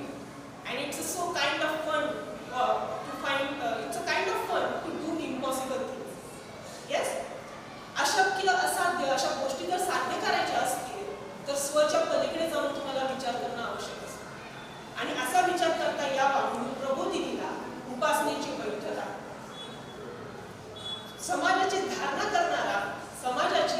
करणारा असा जो धर्म आहे त्याची पुनर्बांधणी प्रबोधिनीला करायची आहे. आणि हेच यासाठी प्रबोधिनीच्या सर्व उपक्रमांच्या पाठीमागे उपासनेचं अधिष्ठान आहे. राष्ट्रार्थ भव्य कृतिका ही याच उपासनेतून समोर येते. ज्ञान प्रबोधिनी राष्ट्रीय एकात्मतेच्या 8 वेगवेगळ्या क्षेत्रांमध्ये काम करते. त्यापैकी एक म्हणजे भौगोलिक एकात्मता. भौगोलिक हा शब्द म्हटला की ठिकाण, स्थान, प्रदेश असा त्याचा अर्थ घेऊ. एकात्मता या विषयावरती जेव्हा एकात्मता या शब्दावरती मी विचार करत होते त्यावेळेस या एका शब्दासाठी एकरूपता, एकसंगता, एकपणा, ऐक्य असे शब्द समोर आले.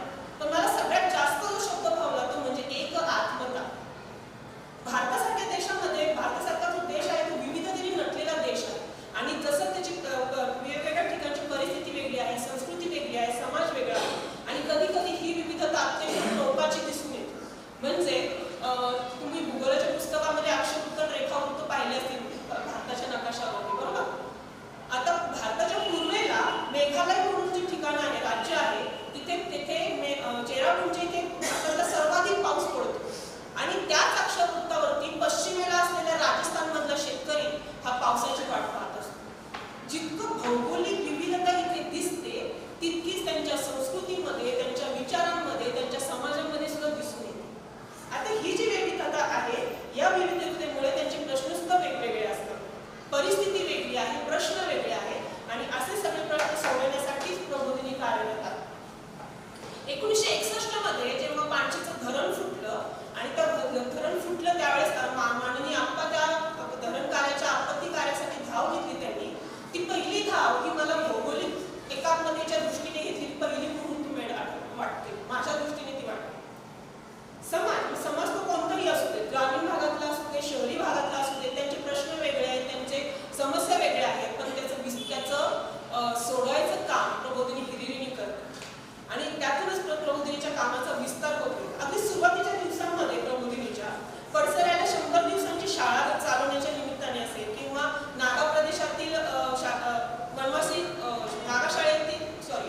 नागा प्रदेशातील शाळेच्या निमित्ताने वनवासी गटांच्या प्रश्नांशी आपली ओळख झाली किंवा बालग्राममधल्या मुलांची शिबिरे घेताना अनाथ मुलांच्या प्रश्नांची आपली ओळख झाली.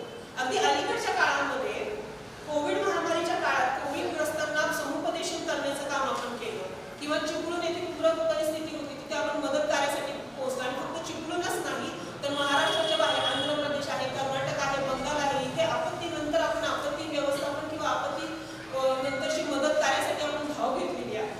त्याचबरोबर शालेय विद्यार्थी आहे की शालेय विद्यार्थ्यांना व्यसनाधीनता आहे किंवा लैंगिक दुर्वर्तन आहे याविषयी जागृती देण्याचं काम आपलं युवा साथी आणि संयम यासारखे प्रकल्प करतात. असे एक ना अनेक प्रकल्प आपले आहेत. या उपक्रमांच्या माध्यमातून आपण अनेक प्रकारचे प्रश्न सोडवण्याचे काम केले. या उपक्रमांमध्ये आपल्याला विविधता दिसून येते. या उपक्रमामध्ये सहभागी होणाऱ्या वयोगटामध्ये विविधता दिसून येते. मग ही विविधता आहे तर या विविधतेमध्ये भौगोलिक एकात्मता कशी साधणार आहोत आपण? पण ज्या पद्धतीने प्रत्येक मातीचा एक गुणधर्म असतो, प्रत्येक मातीचा एक पोत असतो आणि त्या पोतावर त्या गुणधर्मावरून ठरतं की ती माती कशाचं उत्पादन देईल आणि कशाचं जास्त आहे. उदाहरणार्थ तुमच्या विदर्भातली काळी माती जी आहे ती कापसाच्या पिकासाठी खूप अनुकूल आहे, बरोबर? तसंच ज्ञान प्रबोधिनीचं एक पोत आहे. या पोतामध्ये उपासना आहे, सहिष्णुता आहे, मनुष्यघडण आणि राष्ट्रघटनेची ताकद यामध्ये आहे. आणि म्हणूनच जर तुम्हाला ज्ञान प्रबोधिनीच्या उपक्रमामध्ये सहभागी व्हायचं असेल, ही भौगोलिक एकात्मता, सामाजिक एकात्मता तुम्हालाही अनुभवायची असेल तर आमचे जे काही विविध उपक्रम आहेत त्यामध्ये तुम्ही नेहमी सहभागी व्हा. सहभागी घेतल्यावरती तुम्हाला त्यात सहभागी झाल्यानंतर तुम्हालाही देशाच्या प्रती काम करण्याची उर्मी नक्कीच त्यातून मिळेल याचं मी आश्वासन देते आणि काम करते. धन्यवाद.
हो.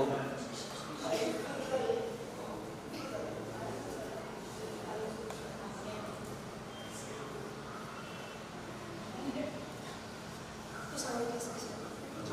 नमस्कार. माझ्यासमोर वस्ती विभागातला बालगट, युवक युवती गट, कुमार कुमारी गट आणि थोडासा त्याच्यापेक्षा मोठा गट असे सगळेजण समोर बसलेले आहेत. मी तुमच्या इथे दोनदा येऊन गेलेली आहे आणि तुम्ही मला प्रबोधिनी काय काय करताय असं विचारलेलं आहे म्हणून मी इथं आलेली आहे. नमस्कार, मी सुधा रहाणे. आपण एकदा भेटलेलोच आहोत, दोनदा भेटलेलो आहोत त्यांच्या आधी. प्रबोधिनीविषयी थोडीशी माहिती मी दिलेली आहे. खरं तर खूप मोठं काम आहे. जरा थोड्या थोड्या भागांमध्ये सांगते. आज मी थोडंच सांगणार आहे. भारत माता एकच दैवत येत्या दिवसाचे, इतर देव हे नाम मात्र न केवळ नवसांचे. असे हे शब्द नरेंद्राचे. नरेंद्र अर्थात स्वामी विवेकानंद. त्यांचं स्वप्न पूर्ण करायचं आहे. पण कसं बदलणार हे चित्र? हे चित्र बदलणं एकट्या दुसऱ्याचं काम नाही.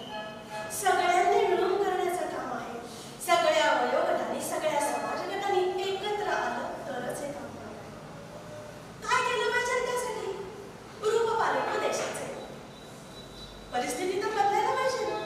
रूप पालटो देशाचे या ध्येयाने प्रेरित झालेले माननीय अप्पासाहेब पेंडसे यांनी ज्ञानप्रबोधिनीची स्थापना 1962 साली केली. काय करायचं? सुरुवातीला तरुण मुलांना एकत्र करायचं, गप्पा मारायच्या, मैदानावरती घेऊन जायचं, भरपूर खेळ खेळायचे. खेळ खेळून झाल्यानंतर परत एकत्र यायचं. आज तू छान खेळलायस, उद्या ह्याच्यापेक्षा छान खेळायचंय. कसं खेळू शकशील याच्याविषयी चर्चा करायची. यातून काय व्हायचं? वृत्ती घडवणं आणि एक पाऊल पुढं जाण्याची प्रेरणा, आत्मविश्वास. आता या मुलांना तर मोठं करायचंय आणि रूप देशाचं वाटायचंय. काय केलं पाहिजे? शिक्षणाला महत्त्व. ज्ञानप्रबोधिनी प्रशालेची सुरुवात. बुद्धिमान मुलांची औपचारिक शिक्षणाबरोबर अनौपचारिक शिक्षणाची जोड दिली. नेतृत्वावर भर दिला. तरुण मुलं जमलीच होती, तसं युवतींचं सुद्धा संघटन सुरूच होतं. नेतृत्व करताना वेगवेगळ्या गोष्टी त्यांना समजावून सांगितल्या जात. ती एक फळीच तयार झाली कार्यकर्त्यांची.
परीक्षा असते.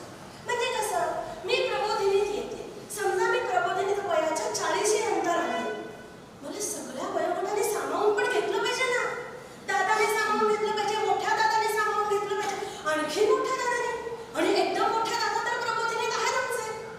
हे सगळे सामावून घेताना मला युवतींबरोबर पण काम करायचंय. रोज विचार करायचा, मी चांगलं शिकते, जे मला शिकवतात ते मी शिकते का, मी रोज एक पाऊल पुढे जातीये का.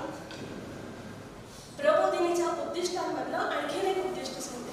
विनाशनामाचे घेणार नाही, गुणवत्तेत तडजोड नाही, आजचे काम उद्यावर नाही. मगाशी दादांनी ते सगळं लिहिलेलं होतं तिथं, ते सगळं मला आठवत होतं. रोजची उपासना झालीच पाहिजे. दादा स्पर्धा परीक्षेच्या उपासना घेतात का, वृत्ती घडण्यासाठी. हे काम कशासाठी करायचं होतं. वस्त्या वस्त्यांमधून आणि खऱ्या शहरांमधून सुद्धा व्यसनांचं प्रमाण खूप वाढलेलं आहे. मग हे सगळं नुसतं करायचंय का आपल्याला. शिक्षण, आर्थिक स्थैर्य येण्यासाठी काम, व्यसनांवर काम, आरोग्याचं काम. एक छोटंसं उदाहरण देते. मी एका वस्तीत गेले होते आणि असे तुम्ही जसे बसलेला आहात तसे कुमारगट माझ्या समोर बसलेला होता आणि सगळ्यांचे खिसे ठराविक आकाराने भरलेले. पद्य आणि प्रार्थना झाल्यानंतर माझ्या लक्षात आलं की काहीतरी वेगळं. मी विचारलं, काय आहे खिशामध्ये. काही नाही केलं. अरे दाखव म्हटलं. कार्ड्स, कार्टूनचं चित्र त्याच्यावर. मी म्हणाले, काय खेळता. गेम. मला शिकवा. तुम्ही खेळ मला शिकवले ना. मी पर्समधनं 10 रुपयाची नोट काढली आणि म्हटलं, आता पैसे.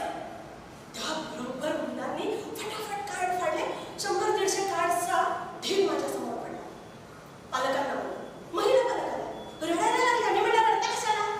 पैसे देताना देताना त्याच्या हे बोललं ना, ते खूप महत्वाचं होतं. त्या म्हणाल्या, पैसे आम्ही नाही देत, त्यांची आजी पैसे देते. एव्हाना ही बातमी वस्तीत पोहोचली होती. 3 बाबा पालक पळत पळत आले. काय आमचं चुकलंय, आम्हाला माफ करा, पण वस्तीत दर घेणं थांबवू नका, कारण आम्ही तुमच्यापर्यंत येऊ शकतो. तुम्ही आमच्यापर्यंत येताय तर आम्ही तुम्ही सांगितलेल्या गोष्टी ऐकल्या पाहिजेत. लक्षात घ्या, काय वयोगटापासून काम सुरू केलं पाहिजे आणि किती वयोगटापर्यंत केलं पाहिजे. सावित्री दलावरती येताना आता आम्ही म्हणतोय की सुनेने येताना सासूबाईंना घेऊन द्यायचं, मुलीने येताना आईला घेऊन द्यायचं. का, सगळ्या वयोगटासाठी काम झालंच पाहिजे. तर ती आजी पैसे देताना विचार करेल आणि खाऊला पैसे दिले असतील तर म्हणेल, खाऊ झाला त्याचा, नाहीतर झाला. ही एकात्मता एका दोघांची नाही, सगळ्यांची आहे. फक्त विचारांची नाही, आचारांची पण आहे. आणि त्याला कृतीची जोड हवी. ही कृतीची जोड आपण सगळ्यांनी एकत्र देऊया आणि भारत माता हे आपले दैवत आहे, हे स्वामी विवेकानंदांचं आणि आपांचं स्वप्न सार्थ करूया. तास आशीर्वाद देते. धन्यवाद.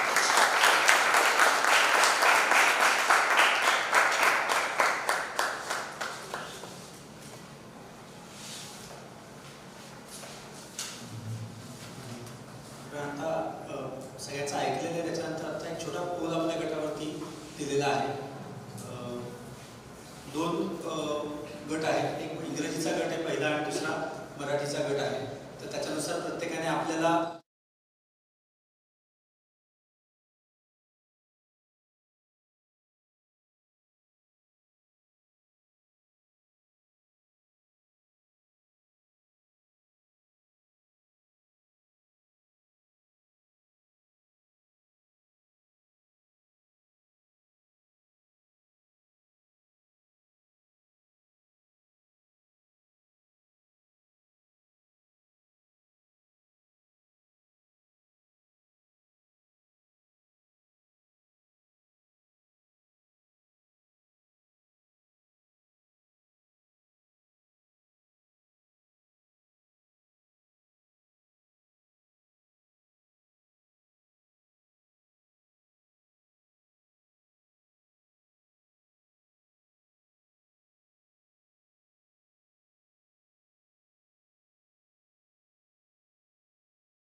दिसतोय मला.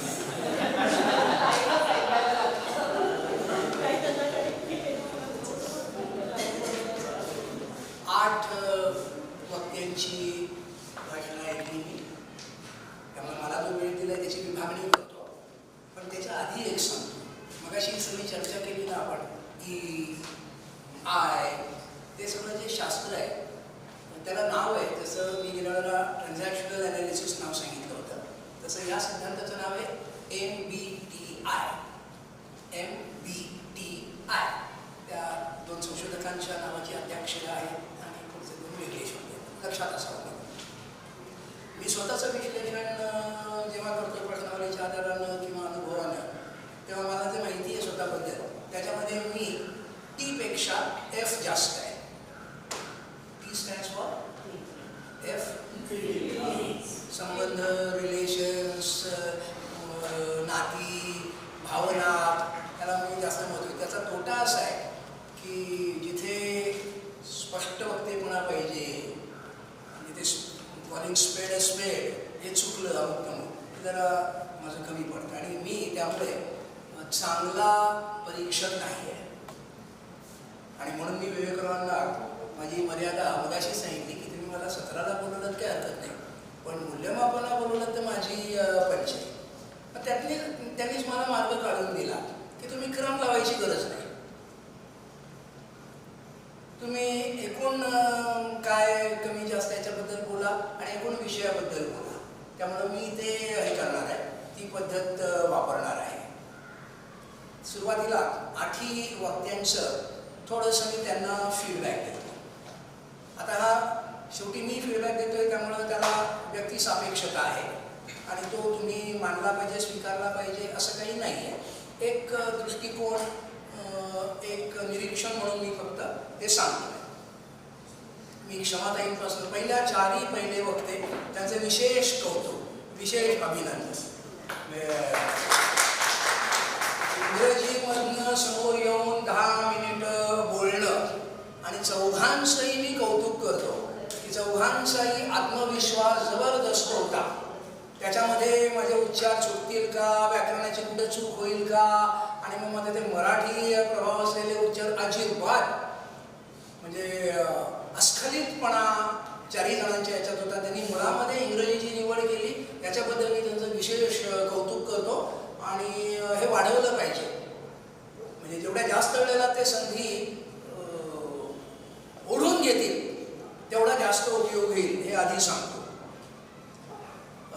क्षमाताई, तुमच्या याच्यात अनेक चांगल्या गोष्टींचा मला हे करता येईल, उल्लेख करता येईल.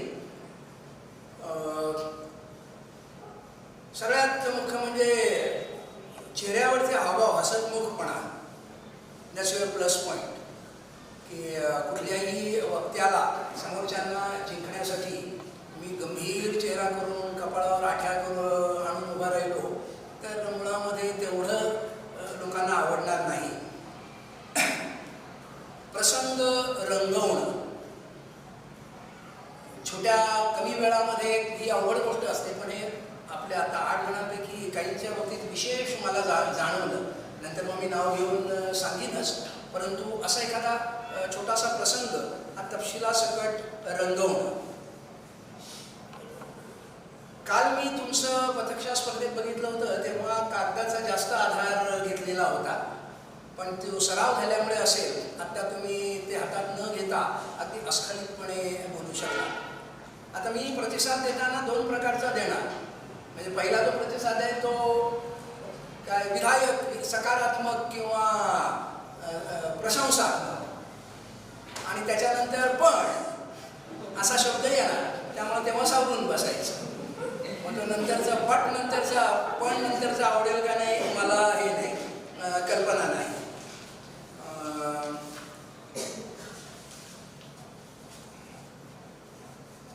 आशयामध्ये मुद्द्यांचा क्रम आणि विस्तार ह्याचा अधिक विचार व्हायला हवा होता असं मला वाटतं.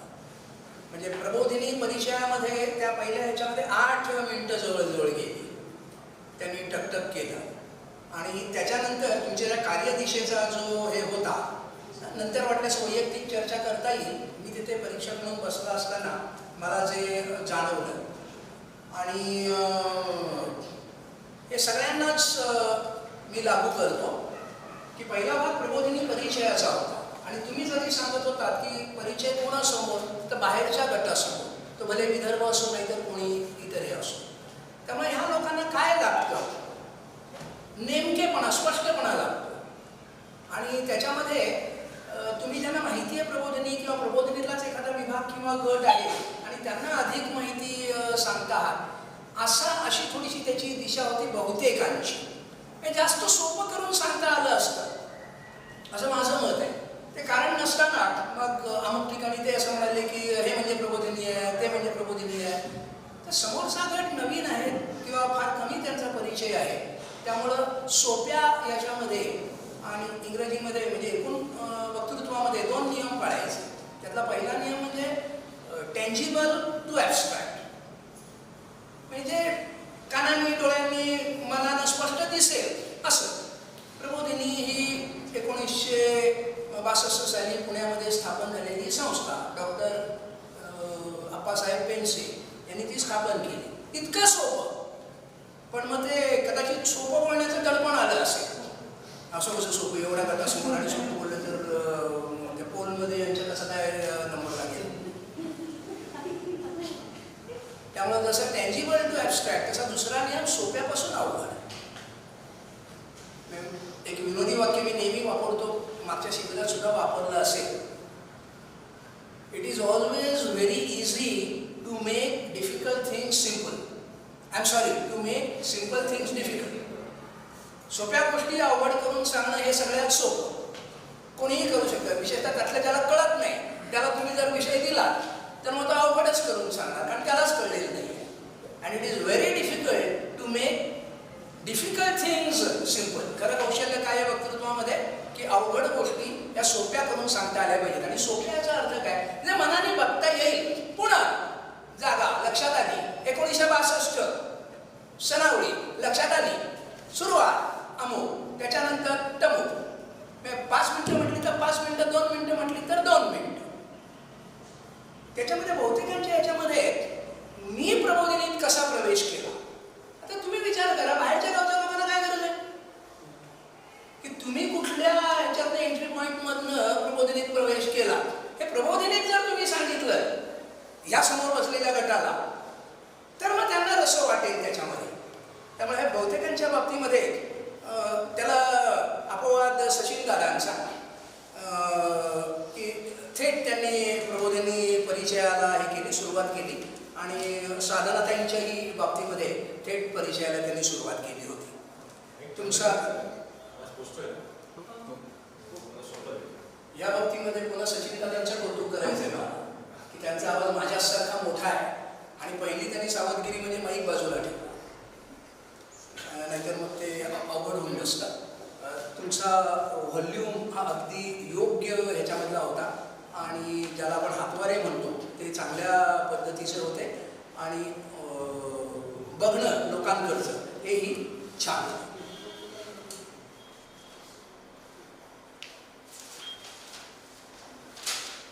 अखिलेश दादा,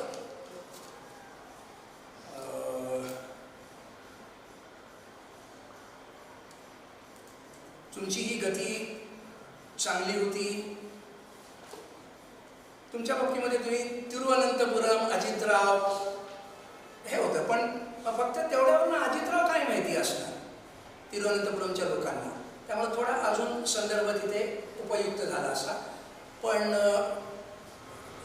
गती बोलताना, इंग्रजीमधनं बोलताना विशेषतः जास्त गरज, अगदी ठाय लयीमध्ये व्यवस्थित गतीनं खणखणीत स्पष्ट उच्चारांसहित, म्हणजे ते जास्तीचा सुद्धा आवाज नव्हता. नाही तर काही जणांच्या बाबतीमध्ये मग ते कानाला थोडंसं खटकतं, पण तुमच्या बाबतीमध्ये ते अतिशय चांगलं होतं. त्यांची एक शैली लक्षात आली असेल की स्वतःच प्रश्न की याला काय उपाय, हे कसं करता येईल, आणि मग त्याला उत्तर देणं, अशी एक छान वेगळ्या प्रकारची शैली मला जाणवली. सगळ्यांच्याच बाबतीमध्ये तुमच्या बाबतीमध्ये विशेष की एनर्जेटिक, उत्साहपूर्ण. वक्ता जर तो उत्साह दाखवत असेल त्यामुळे तो श्रोत्यांमध्ये सुद्धा तो उत्साह संचारतो. टिपणांची अजिबात गरज तुम्हाला जाणवली नाही. जे मी आशयाच्या बाबतीमध्ये मगाशी म्हटलं ते सगळ्यांना लागू, त्यामुळे त्याची मी पुनरावृत्ती हे करत नाही. तुम्ही PPT वापरला, पण मला असं वाटतं की वापरायचा म्हणून वापरला, काही गरज नव्हती. पण जर वापरायचं असेल तर खरं तरी 10 मिनिटं तुम्हाला पुरेशी नव्हती.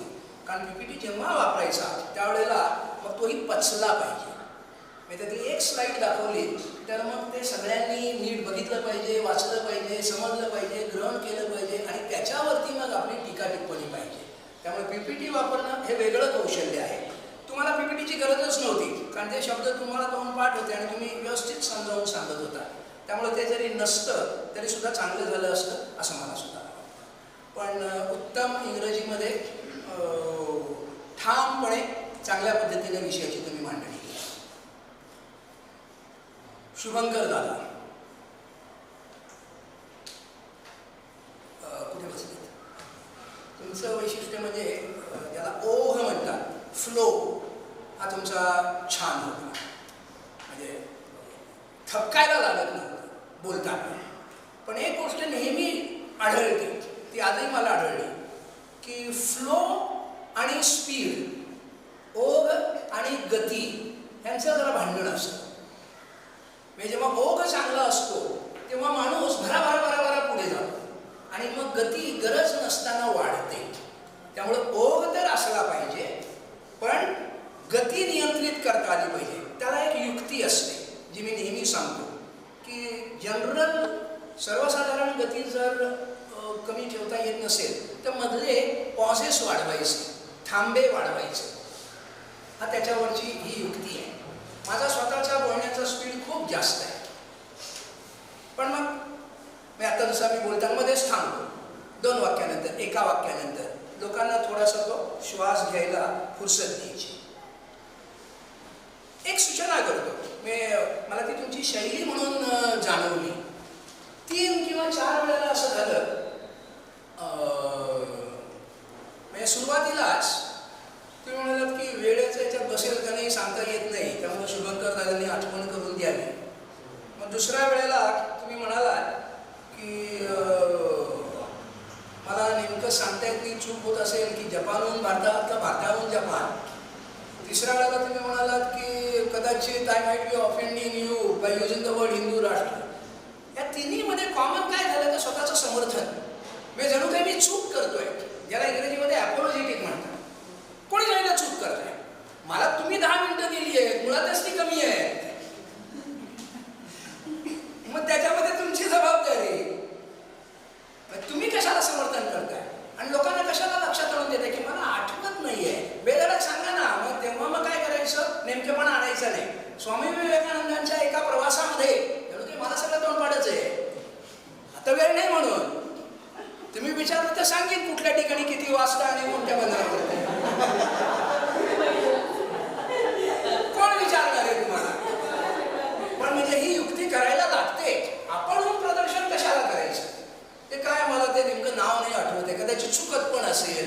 म्हणजे लोकांना काही माहिती नाही तरी त्यांना एवढं कळतं की चुकतंय. तर हे तुम्ही टाळावं असं मला अगदी मनापासून वाटतं. गतीच्या बाबतीत म्हटलं तुमचा ओघ खूप छान, तुमचं ते लक्ष्मीचं उदाहरण आवडलं मला. पण तिथे सुद्धा लक्ष्मी का काय माहीत नाही, कॉस्मेटिक असा मग दुसरा शब्द वापरला. मग सुरुवातीलाच म्हणून टाकायचं. म्हणजे जिथे खात्री नाही तुम्हाला तिथे आधी म्हणायचं आणि नंतर निस्तरायचं, ही भानगड करू नका. पण ते मला आवडलं. सुरुवातीला तुम्ही ठामपणे सांगितलं मी कागद नाही हातात घेणार आणि शेवटी कागदच हातात घेतले. त्यामुळे एक तर सुरुवातीला नाही म्हणायचं, नाहीतर मग नंतर नाही घ्यायचा. पण आवाज तुमचाही अतिशय खणखणीत, ओघ मी म्हटलं तसा अतिशय उत्तम. त्या काही सुधारणा दाखल सुचवल्या आणि मी ज्यांच्याबद्दल बोलतोय त्यांना पुन्हा एकदा निवृत्ती करतो की मी सांगतो हे म्हणजे त्यातला व्यक्तिसापेक्षताही लक्षामध्ये घ्या. अनिरुद्ध दादा, तुम्ही तुमच्या आशयातले मुख्य मुद्दे घेतले, महत्त्वाचे घेतले असं मला जाणवलं. पण तरीसुद्धा वेळेची विभागणी, जे मी आधीच माझं सर्वसाधारण निरीक्षण आहे तुमच्याही बाबतीमध्ये घडलं की प्रबोधिनी परिचयाला थोडा जास्त वेळ दिला गेला आणि मगाशी म्हटलं तसं बाहेरच्या गटासाठी करता आलं. त्यामुळं ते लक्षात घ्यायला पाहिजे. इंग्रजी प्रभुत्व खूप छान, कुठेही हे नव्हती, चूक करायला जागा नव्हती, आशय अतिशय उत्तम.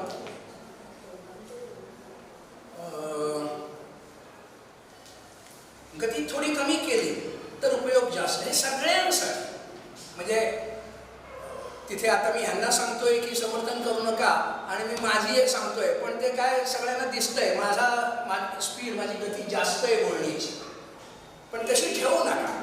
गतीवरती जेवढं नियंत्रण ठेवा तेवढा त्याचा उपयोग जास्त. आणि विशेषतः इंग्रजीचा वापर करणार असाल आणि समोरचा गट हा पूर्ण इंग्रजी नसेल तर मग ह्याची गरज ही जास्त असते. आता एक मध्येच वेगळा हे मांडतो, म्हणजे मी आधी 8 जणांच्या बद्दल बोलून नंतर सर्वसाधारण असं न करता माझे मुद्दे मध्ये मध्ये मांडतो. वक्तृत्वाच्या बाबतीमध्ये त्याचा एक क्रम असतो. हा काय क्रम असतो तर सगळ्यात पहिल्यांदा स्वतःला विषयाचं आकलन होणं आणि जास्तीत जास्त वेळ हा त्यासाठी दिला गेला पाहिजे पूर्वतयारीमध्ये, हे आग्रहानं मी तुम्हाला म्हणेन. बाकी काही नाही आलं वक्तृत्वामधलं तरी बिघडत नाही. मी अगदी ठामपणे सांगतोय, नाही हातवारे करता आले काही बिघडत नाही, नाही डोळे लोकांकडे नजर काही बिघडत नाही. आशय म्हणजे काय आणि पद्धती म्हणजे कसे. कायला महत्व जास्त, कसेला महत्व कमी. पण फक्त जसं पदवी परीक्षेमध्ये 50% पाहिजे पासिंगसाठी, तसं आशयाला महत्व जास्त, पद्धतीच्या बाबतीमध्ये 50% तरी कमीत कमी पाहिजे. त्या कोणत्या गोष्टी हे नंतर येईल बोलण्यामध्ये. पण पूर्वतयारी करताना जास्त वेळ हा आकलनाला दिला. मला एक असं जाणवून गेलं की एक दोघे सोडले तर कार्यदिशेच्या बाबतीमध्ये नेमकेपणानं आकलन हे अजून व्हायला हवं होतं.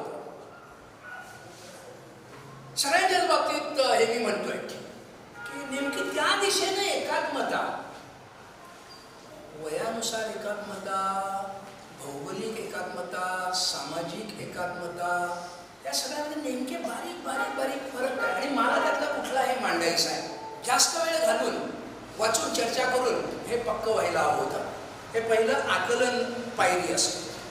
मग दुसरी पायरी असते त्याची साठवण, की मला कळलं आणि मग मी ठरवलं की हे मुद्दे यायला पाहिजे आणि ते डोक्यामध्ये किंवा कागदावरती मी टिपले. ही दुसरी पायरी. मग तिसरी पायरी असते त्या साठवणीनंतर म्हणजे आठवण, किंवा बोलत असताना ते आठवणं. मग त्याच्यासाठी कागदाचा आधार घ्यावा का नाही? काहीही हरकत नाही कागदाचा आधार घ्यायला, पण फक्त संपूर्ण लिहिलेला कागद असा न धरणं सांगतो. मग काय करावं? स्वतःवरती तेवढा विश्वास ठेवायचा की मुद्दा बघितला तो शब्द की मला वाक्य बोलता येते, तसंच्या तसं वाक्य कशाला यायला पाहिजे.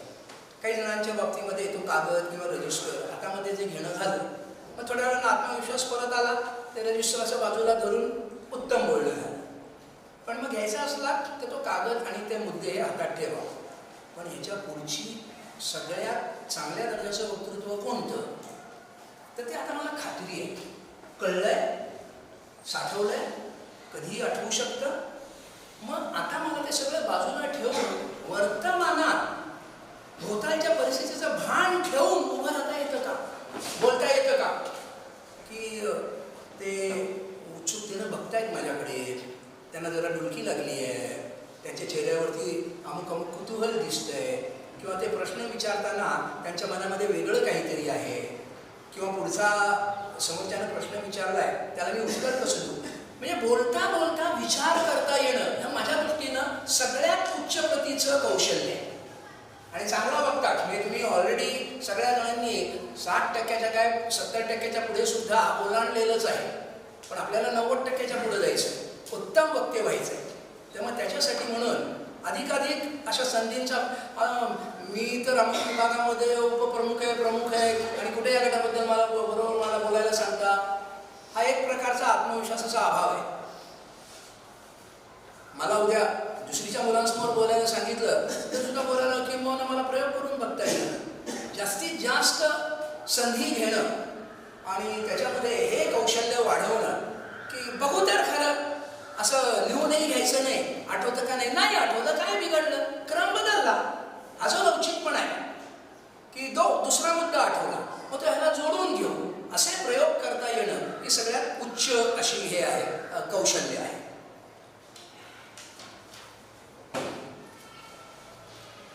मराठीमध्ये साधनाताई तुमची उदाहरणं खूप छान होती आणि त्यातलं ते ओझं बाळाचं अगदी छान, मनाला वय नसतं, म्हणजे भाषा पण चांगली होती, उदाहरणं पण तुमची चांगली होती. आवाज ज्याला व्हॉल्यूम म्हणतो हा थोडा कमी हवा होता आणि गतीसुद्धा कमी हवी होती. मी मगाशी म्हटलं तसं जोडून असतं, त्यामुळं ओघ उत्तम, फ्लो उत्तम, पण मग त्यामुळं गतीसुद्धा ही वाढलेली होती. तुम्हाला एक सूचना की वक्तृत्वामध्ये मी म्हटलं तसं 2 भाग, एक तर काय बोलायचं आणि कसं बोलायचं. तर मग काय मध्ये मुद्दे पहिले, मग काय मध्ये त्याचा क्रम, काय मध्ये त्याला दिलेला वेळ, कुठल्या मुद्द्याला मी जास्त वेळ देणार, कुठल्या मुद्द्याला मी कमी वेळ देणार, याचं भान असणं. आणि काय मध्ये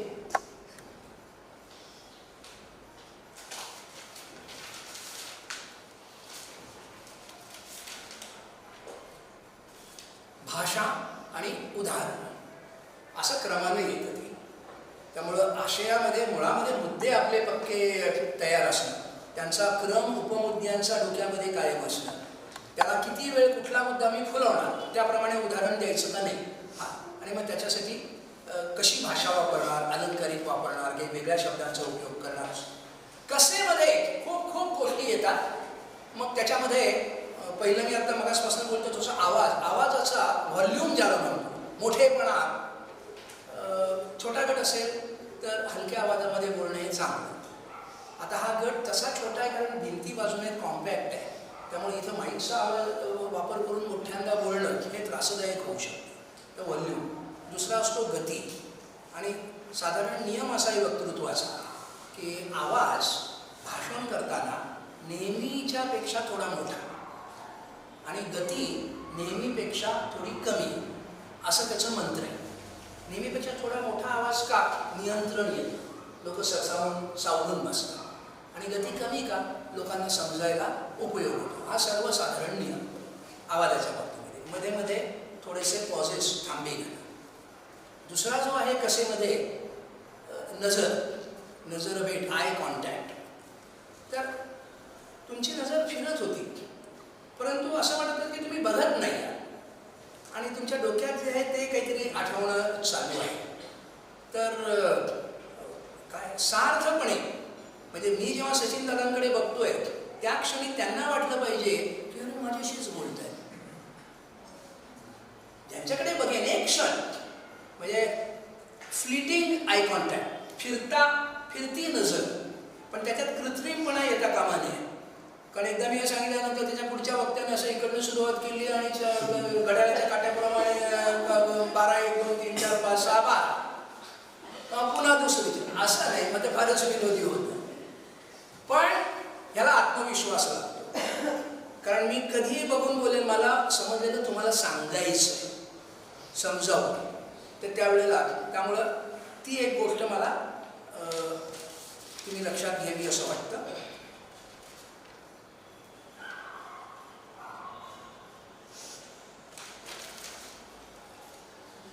सचिन दादा, 2 गोष्टींसाठी मी तुमचं हे केलं, कौतुक केलं की एक तर माईकचा तुम्ही वापर केला आणि तुमचा आवाज मुळात मोठा आहे म्हणून.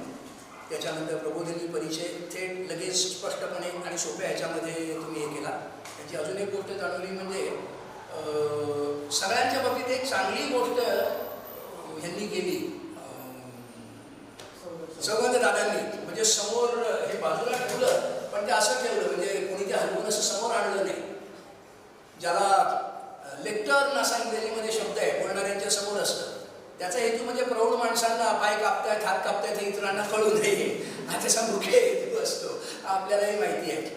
पण हे असं काही समोर नसताना उभं राहणं हे मुळामध्ये थोडंसं अवघड असतं आणि त्याच्यामध्ये ज्याला देहबोली म्हणतात की सगळ्या शरीराचा वापर करता येतो तर तुम्ही तो करू शकता असं माझ्या लक्षात आलं आणि अजून थोडासा सरावानं म्हणजे काय भाषण करतो म्हणून काय झालं म्हणून काही पोल इकडं व्हायचं नाही असं थोडं आहे काही पोल तिकडं व्हायचं नाही असं थोडंच आहे तर ती गोष्ट मला आवडली आणि मी जे आशयाचं मला स्वतः बोलतो आशय मला उत्तम वाटला म्हणजे जातीय एकात्मता याच्यामध्ये जी उदाहरणं तुम्ही घेतली त्यातला जो मुद्दा होता की तो वर्तनात नुसत्या भाषणातनं नाही मग आप्पांचं उदाहरण असेल आंतरजातीय विवाह असेल पौरोहित्य विभाग असेल याच्याबद्दलचं ते मला विशेष हे झालं आवडलं.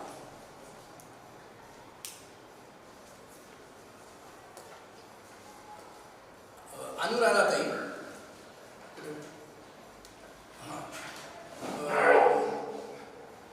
तुमचं वैशिष्ट्य मला असं जाणवलं मी खरं घड्याळ बघतोय पण केव्हा सुरू केली तेच मला आठवत नाही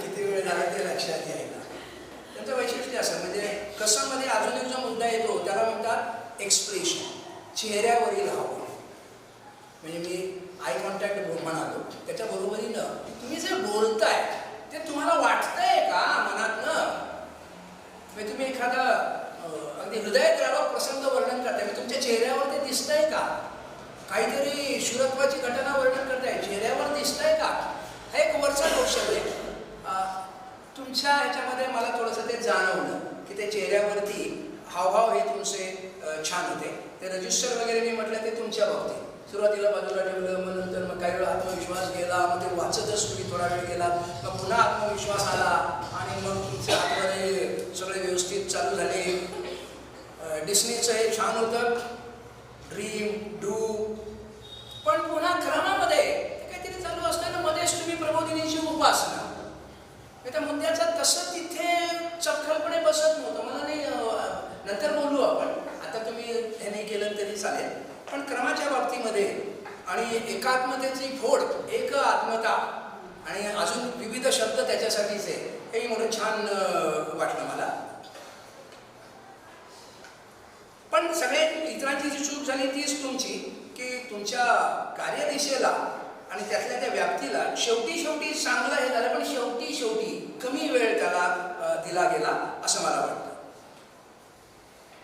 गती तुमची ठीक होती म्हणजे फार घाई नव्हती थोडी कमी अजून केली तरी काही हरकत नाही आहे त्याच्यामध्ये आणि जे मी मगाशी म्हणालो तसं तुम्ही विदर्भातले हे आहे आणि सुरुवात कशी म्हणतात की विदर्भ महाराष्ट्राच्या ईशान्येकडचा कोपरा समोरच्या म्हणाला आहे दुसरा कुठला तरी गट आहे आणि त्यांना तुम्ही कसं म्हणालात तर ठीक आहे त्याच्याऐवजी आपण सगळे विदर्भी आहोत विदर्भवासी आहोत आपल्याला माहिती आहे आपलं कोपऱ्यामधलं हे आहे असं थोडंसं नाही तर ते वाक्य त्या गटासमोर मला तेवढं हे वाटलं नाही सुधाताई जसं मी क्षमाताईंना म्हटलं तसा हसतमुखपणा आणि तुमचं वैशिष्ट्य म्हणजे बाकीच्यांनी लक्षात घेण्यासारखं चढ उतार म्हणजे जसं रागदारीमध्ये त्या आरोहापासून अवरोह आणि हे जे असतं तसं त्यांचे चढ उतार हे मोठे बघण्यासारखे इंग्रजीमधला एक शब्द आहे काय टाळावं तो मोनोटोन टाळावा एकसुरीपणा टाळावा तसा त्यांच्या ह्याच्यामध्ये तो एकसुरीपणा नव्हता तुम्ही सुद्धा थेट प्रबोधिनीचा परिचय त्यातल्या त्यात प्रबोधिनीचा परिचय मुद्देसूद हा सुद्धा त्यांनी करून दिला असं माझं मत आहे की सुरुवातीला संस्था म्हणून स्थापना झाली शिक्षणाचं क्षेत्र महत्त्वाचं म्हणून शिक्षणामध्ये मग अनौपचारिक शिक्षण औपचारिक शिक्षण मग त्याच्यातनं लक्षात आलं मग नेतृत्वाची प्रक्रिया मग विस्तार पण त्याच्यासाठी दृष्टिकोन बदलला पाहिजे थोडक्या वेळामध्ये पण मला प्रबोधिनीचा परिचय तो आवडला कागदाशिवाय बोलल्या आणि कसामध्ये अजून एक भाग असतो त्याला म्हणतात जेस्चर्स हात हलवता येणं सगळ्यांनी हात हलवले सगळ्यांची मी लिहून ठेवली आहे टिपणं आत्ता बोललो नाही तर साधारणपणे हात असे हलतात हे महत्त्वाचं काही जण अजून थोडंसं टिपण तुमचे हात जरा मोकळेपणानं हलत होते आणि तो नैसर्गिक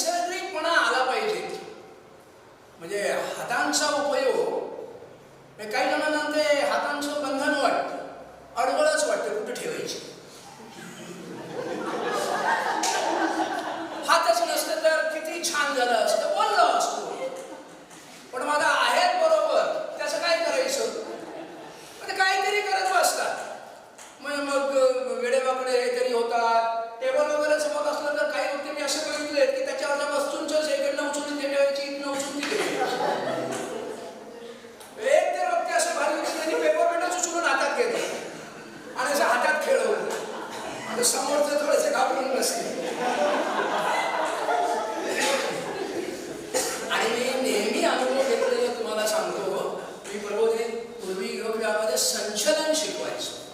विवेकानंद सुद्धा आठवत असेल. आणि संचलनामध्ये हमखास माझा अनुभव की एरवी व्यवस्थित चालणारा मुलगा, तुम्ही कोणीही बाहेर चालणारा माणूस बघा आणि तो कसा चालेल, इथनं बाहेर पडल्यानंतर मुद्दाम बघा बरं का, तो साधारण असा चालेल. साधारण म्हणजे काय बघा, मी चालताना माझा ज्या वेळेला डावा पाय पुढे होतो तेव्हा उजवा हात पुढे जातो. डावा पाय उजवा गेला की बघा तुम्ही चालू, आणि उलट चालायचं म्हटलं तर तुमची पंचायत होईल. पण हे संचलनात पहिल्या दिवशी जोरात ओरडून जर सांगितलं ना, डावा पाय आणि उजवा हात, आणि माझा अनुभव सगळी निम्मी मुलं आणि मग थांबून कुठला हात इंग्रजी शब्द कॉन्शियस झालो आपण. नवीन शर्ट घातलाय, कॉन्शियस झालो कसा दिसत असेल, लोकांना काय वाटत असेल, किंवा बाकी राहिल्या बाजूला त्याच्याच आपल्याला चिंता वाटते. तसं कॉन्शियस झालो की कृत्रिमपणा यायला, आणि मग ते असं चालणार. मग वक्तृत्वामध्ये सुद्धा असं आहे की मी जे बोलतोय त्याच्यात हे असंच करायचं असं नाही. काय करायचं, काही विचार करायचा नाही. जसे हात हलतील तसे हात द्यायचे. आता मी काय असं ठरवलं काही विचार करायचा नाही, तेव्हा कसं करू असं. आता विचार करतोय नाही हल्लं काय बिघडतं. ज्याला सुरुवातीला करायचं नाही, शिकायचं ना तंत्र म्हणून, त्यांना मी 2 नेहमी सूचना करतो. एक म्हणजे विवेकानंद, एक जरा ऑरा पण येतो ना असे ना, नाही तर दुसरं युवा विभागात असलेला विश्राम आत्मागे. तिसरी एक असते आणि मी ती अगदी रेकमेंड करतो. ती म्हणजे काय, आपलाच एका हाताची मूठ दुसऱ्या हाताने पकडायची. का स्वतःलाच धीर द्यायचा. काय अरे बडो, भीती वाटली की दाबायचा. लोकांना काय कळते, युक्ती म्हणून सांगतो पण उपयोग होतो. तर हे जे हातवाऱ्यांचं तंत्र आहे हा कसं मधला अजून एक भाग असतो. आणि मग पूर्ण देहबोली म्हणजे मग नाटकामध्ये जसं तो स्टेजवरती वक्ता वावरत असतो तसं गरज पडली तर वावरता आलं पाहिजे. निदान 2 पावलं इकडं 2 पावलं तिकडं असं जाता आलं पाहिजे. मी आपलं जाता जाता काही सूचना करत गेलो. खूप चांगल्या गोष्टींचं रसग्रहण माझ्याकडे राहून गेलंय. त्यामुळे 8 जणांनी मुख्य माझा अभिप्राय लक्षात घ्यायचा की खूप छान, खूप छान. हे खूपच्या खाली अंडरलाईन की त्याच्यामध्ये इंग्रजीवाल्यांचं मी विशेष कौतुक केलं, पण मराठीवाल्यांचं सुद्धा तेवढंच कौतुक केलं पाहिजे की 8 मिनिटामध्ये गागर में सागर भरणा ही अवघड गोष्ट आपण साध्य केली. सगळ्यांच्या बोलण्यामध्ये इंग्रजी असो मराठी असो अस्खलितपणा होता, ठामपणा होता, काहींच्या याच्यात ठसका पण होता. ऊर्जा तर सगळ्यांच्याच बाबतीमध्ये होती. काहींच्या बाबतीमध्ये ओघ चांगला होता पण त्यामुळे गती जास्त झाली. काहींच्या बाबतीमध्ये खणखणीतपणा होता, गती व्यवस्थित होती, पण मग थोडं थबकणं मध्ये होत आहे असं वाटलं होतं. आणि त्याच्यावरती उपाय असतो की ओघ चांगला ठेवायचा आणि मध्ये थांबे किंवा पॉझेस घ्यायचे. सगळ्यात महत्त्वाचा आशय. आशयामध्ये सुरुवात होते ती मुद्द्यांपासून. आपल्याला विषय पूर्ण समजला आहे का आपल्या. मी विवेकानंदांनी माझं कौतुक केलं, पण खरं तर टीका सुद्धा त्यांनी करायला हरकत नव्हती की मला फार वेळ लागला माझ्या सत्राचा विषय नेमका समजायला. काय नेमकं अपेक्षित आहे, काय असायला पाहिजे, आणि मग विस्तारक्षम म्हणजे काय म्हणायचं आहे त्यांना, आणि माझ्या सत्रामध्ये उपयोगी पडेल असं काय होऊ शकेल. त्यात त्यांनी अजून 1-2 आपण गोष्टी सांगितल्या होत्या मला की थोडं स्वॉट गटाचं सुद्धा काय कमी पडतंय काय जास्त पडतंय हे कसं जोडायचं. मला इतका मी त्यांना स्पष्टपणे म्हटलं की वेगळं माझी जुळणी होत नाहीये, मला लक्षात येत नाहीये, पुन्हा चर्चा करायला पाहिजे. मला विषय समजला पाहिजे ना, तो एकदा समजला तर मग काहीतरी मांडणी करता येईल. त्यामुळे जास्तीत जास्त वेळ त्याला दिला पाहिजे. मनामधले मुद्दे पक्के पाहिजे, त्याचा क्रम ठरलेला पाहिजे, त्याला कुठला किती वेळ द्यायचा. कमी वेळातच 8च मिनिटं असतील 10च मिनिटं असतील तर मग मला त्याप्रमाणे प्रास्ताविकाला फार वेळ देऊन चालणार नाही. थेट विषयाकडे आपण गेलं पाहिजे. मग त्यानुसार उदाहरणं देता येईल आणि मग भाषेचा वापर करता येणं. भाषेमध्ये काही समजा अशुद्धता असेल, काही चुकावत असेल, अजिबात काळजी करायचं नाही. हे मराठीला लागू, इंग्रजीला लागू, कुठल्याही भाषेला.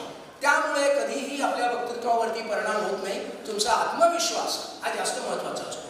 आणि कसं मध्ये आवाजाच्या बाबतीमध्ये आवाजाचा लहान मोठेपणा, गती आवाजाची आणि त्याच्यामधला ओघ, या 3 गोष्टी फार महत्त्वाच्या असतात. त्याच्यानंतर येणारी गोष्ट म्हणजे चेहऱ्यावरचे हावभाव.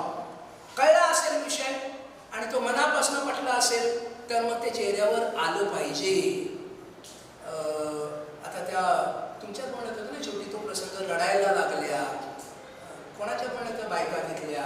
आता तो तसा टचिंग हे होता, प्रसंग होता, चांगला तुम्ही हे केला, मांडला. पण ते चेहऱ्यावरती येणं त्याला म्हणायचं हावभाव किंवा एक्सप्रेशन. हातवाऱ्यांच्या बाबतीमध्ये मी बोललो नैसर्गिक सोडून द्या, जसे होतील तसे, नाही झाले काही बिघडत नाही, पुढच्या वेळेला जमतील, मग तेव्हा प्रयत्न करायचा. देहबोली एकूणच म्हणजे माझी स्थिती समोर ठेवण्याची गरज नाही, तुम्हाला कोणालाच वाटली नाही, ह्याच्यातच तुम्ही 50% क्रॉस केले. इंग्रजी तर म्हणजे तुम्ही 70च्या पुढे गेला की नवीन भाषेमध्ये हे करून बघितलं. त्यामुळे मग ती एकूण देहबोली. आणि मगाशी मी सांगितलं तसं सुरुवातीला आकलन, नंतर साठवण, नंतर आठवण, पण सगळ्यात तुम्ही पोचलात त्या स्टेजला याचा अर्थ बोलता बोलता विचार करा. आणि गरजेप्रमाणे हा बदल सुद्धा करतो. आताचा मुद्दा आठवत नाही, काही बिघडत नाही आहे, काय बोलतोय ते मला समजतंय, मग दुसरा मुद्दा आणून तिथे जोडूया. हा सगळा जो बदल आहे तो करता येऊ शकतो. माझं खरंच घड्याळाकडे लक्ष नव्हतं, त्यामुळे लांबलं असेल मला माहिती नाही, त्याबद्दल क्षमस्व. पुन्हा एकदा 8ही जणांचं मनापासून कौतुक. आणि काल सगळ्यांनीच पथकला स्पर्धेमध्ये भाग घेतलाय. काही जणांचं, काही जणींचं मी बघू शकलो नुसतं नमुना म्हणून. आणि खूप छान आपण हे केलेलं आहे, सराव केलेला आहे. तसाच पुढे चालू ठेवा आणि उत्तम वक्त्या व्हा, एवढीच माझी सदिच्छा. धन्यवाद.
कागद रिफर नाही करणार म्हणून करणं हे मला खूप खटकलं.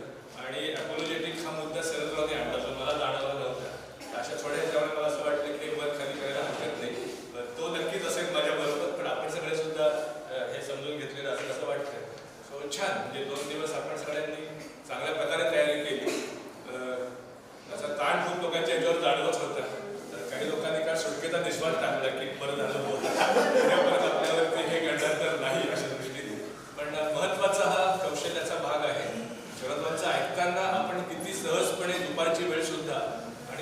बाकीची 8 भाषणं ऐकताना दुपारची वेळ आपण कशी काढली याच्यातला आपला फरक कळत असेल की 8 भाषणं ऐकताना आपण थोडं प्रयत्नपूर्वक ऐकत होतो.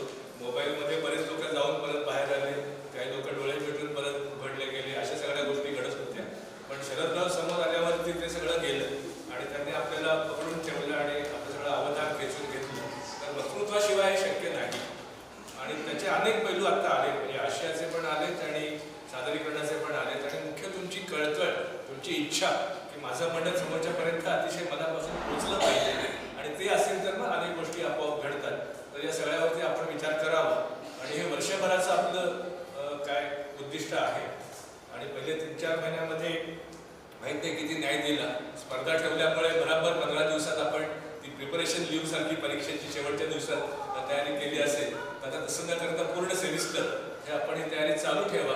टप्प्याटप्प्याने करत एक पाऊल पुढे टाकत वर्षाच्या शेवटी तुमच्या विभाग प्रमुख आणि केंद्र प्रमुखांकडून मला फीडबॅक आला पाहिजे की काय झालं नेमकं शिबिरात निगडीच्या, की आमच्या इथे यांचे एकदम प्रभावी अशा पद्धतीने काम करायला सुरुवात केलेली आहे. तर त्या फीडबॅकची वाट बघतो.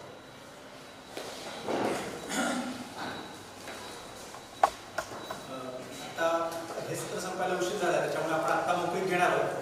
6:30 वाजता आपलं पुढचं सत्र इथे सुरू होईल, जे आपण पाठपुराव्याचे सत्र चर्चा करूयात म्हटलं जसं एक अर्धा पाऊण तासाचं सत्र हे 6:30 वाजता आपण इथे घेणार आहोत.